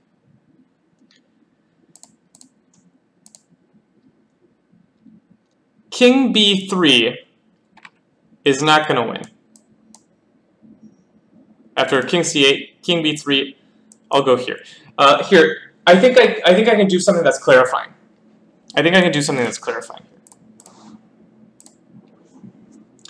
Here, I have 148. Here I have 148. So I'm gonna rename some of these to help us understand. 148, 148. These are currently called 7, 9. I'm going to do a renaming to help us understand why we're not drawing well. I'm going to change this to a 9 and this to a 9.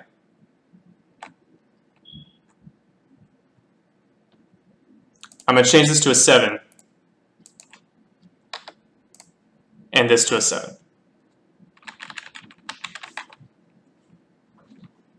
The reason is, although they were different squares, they're serving the same purpose. They're serving as squares. They're serving as squares that are stepping onto 148. So these 7s they're really the same, and so are these 7s. So here, after where's the study? After king c2, king c8. If we go king b3, black can actually step on a 7 here. So after king c2, king c8, there's only one move. What do we play here?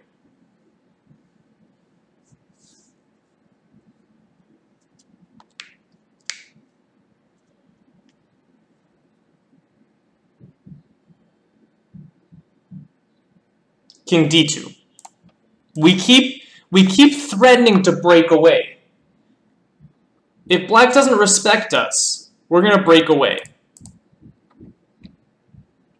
And we're only 2 moves from the 1, which means black must remain 2 moves from the 1. If black tries the same thing, a7 and c7 sort of are. Yet they're interchangeable for the purpose of the queen side. The reason a7 is different is if I'm breaking for the king side, then you can't be on a7. But if we're trying to force our way in the queen side like we are, a7 and c7 are the same. That's a good explanation, pretentious. They are for the purposes of the queen side. So if black tries the same thing with king d8, now king c3 and you got problems. You got big problems because you ain't got a forward in sight. So this would be disaster. You actually have to play to this, and now you're losing. What would we play here to win?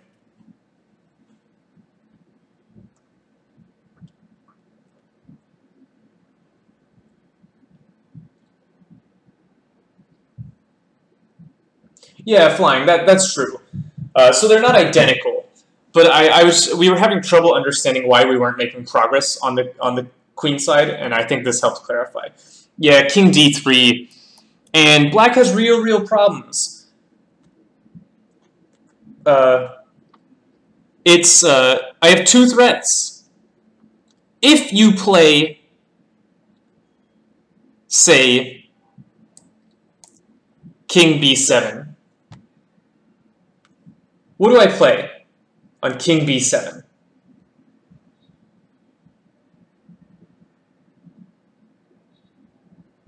Let's see my first threat. I'm a cutting man.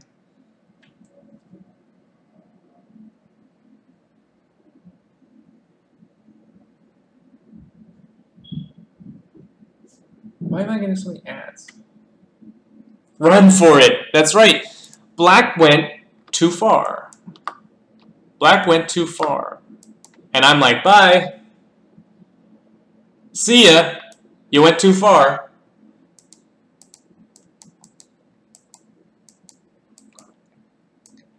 And I landed on a key square. You lose. So, after king d8, king c3, king c7, king d3, black can try king d7, but I'm getting to a key square.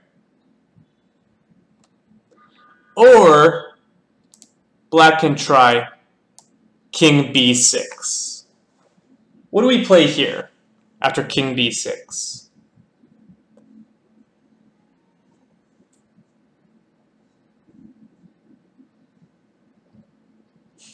The Kansas City Shuffle, of course. Of course. King b6, how do we win? Still king e3? Yeah, you could actually.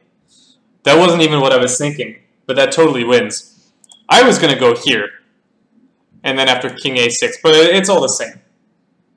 King e3 wins, yeah. So that's why after king d2, black goes king d7.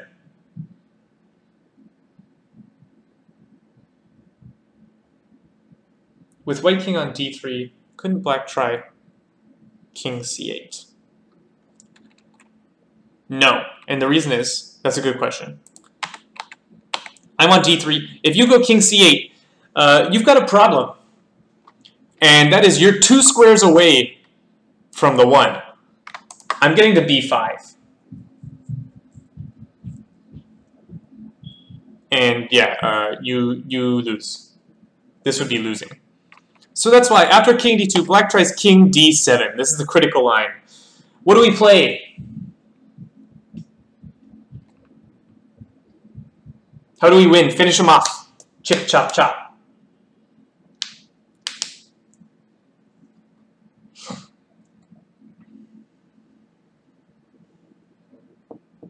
This is going to be the last variation of the day. Those corresponding squares, they get you. They get you good.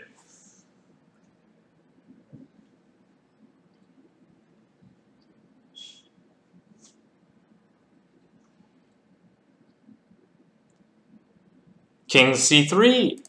Black has no 4. And on king c7, king d3. We've seen this position before. And after king b6, we run for it.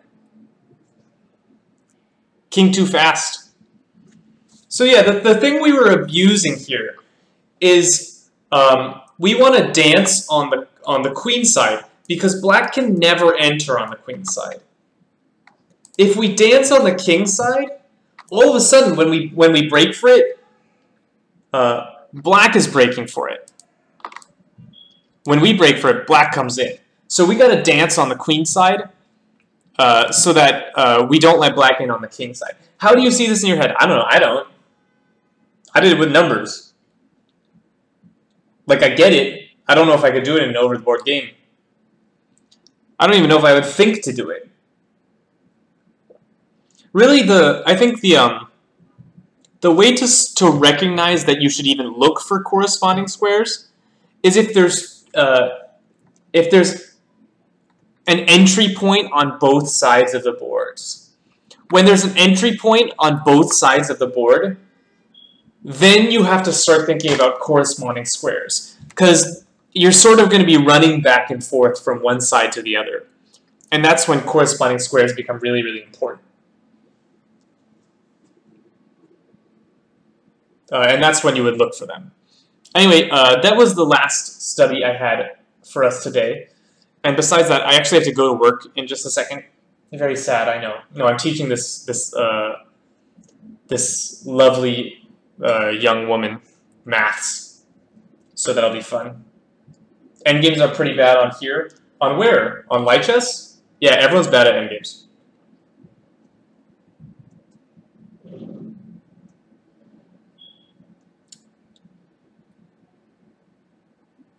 You've seen it. Pretentious, link it to me quickly.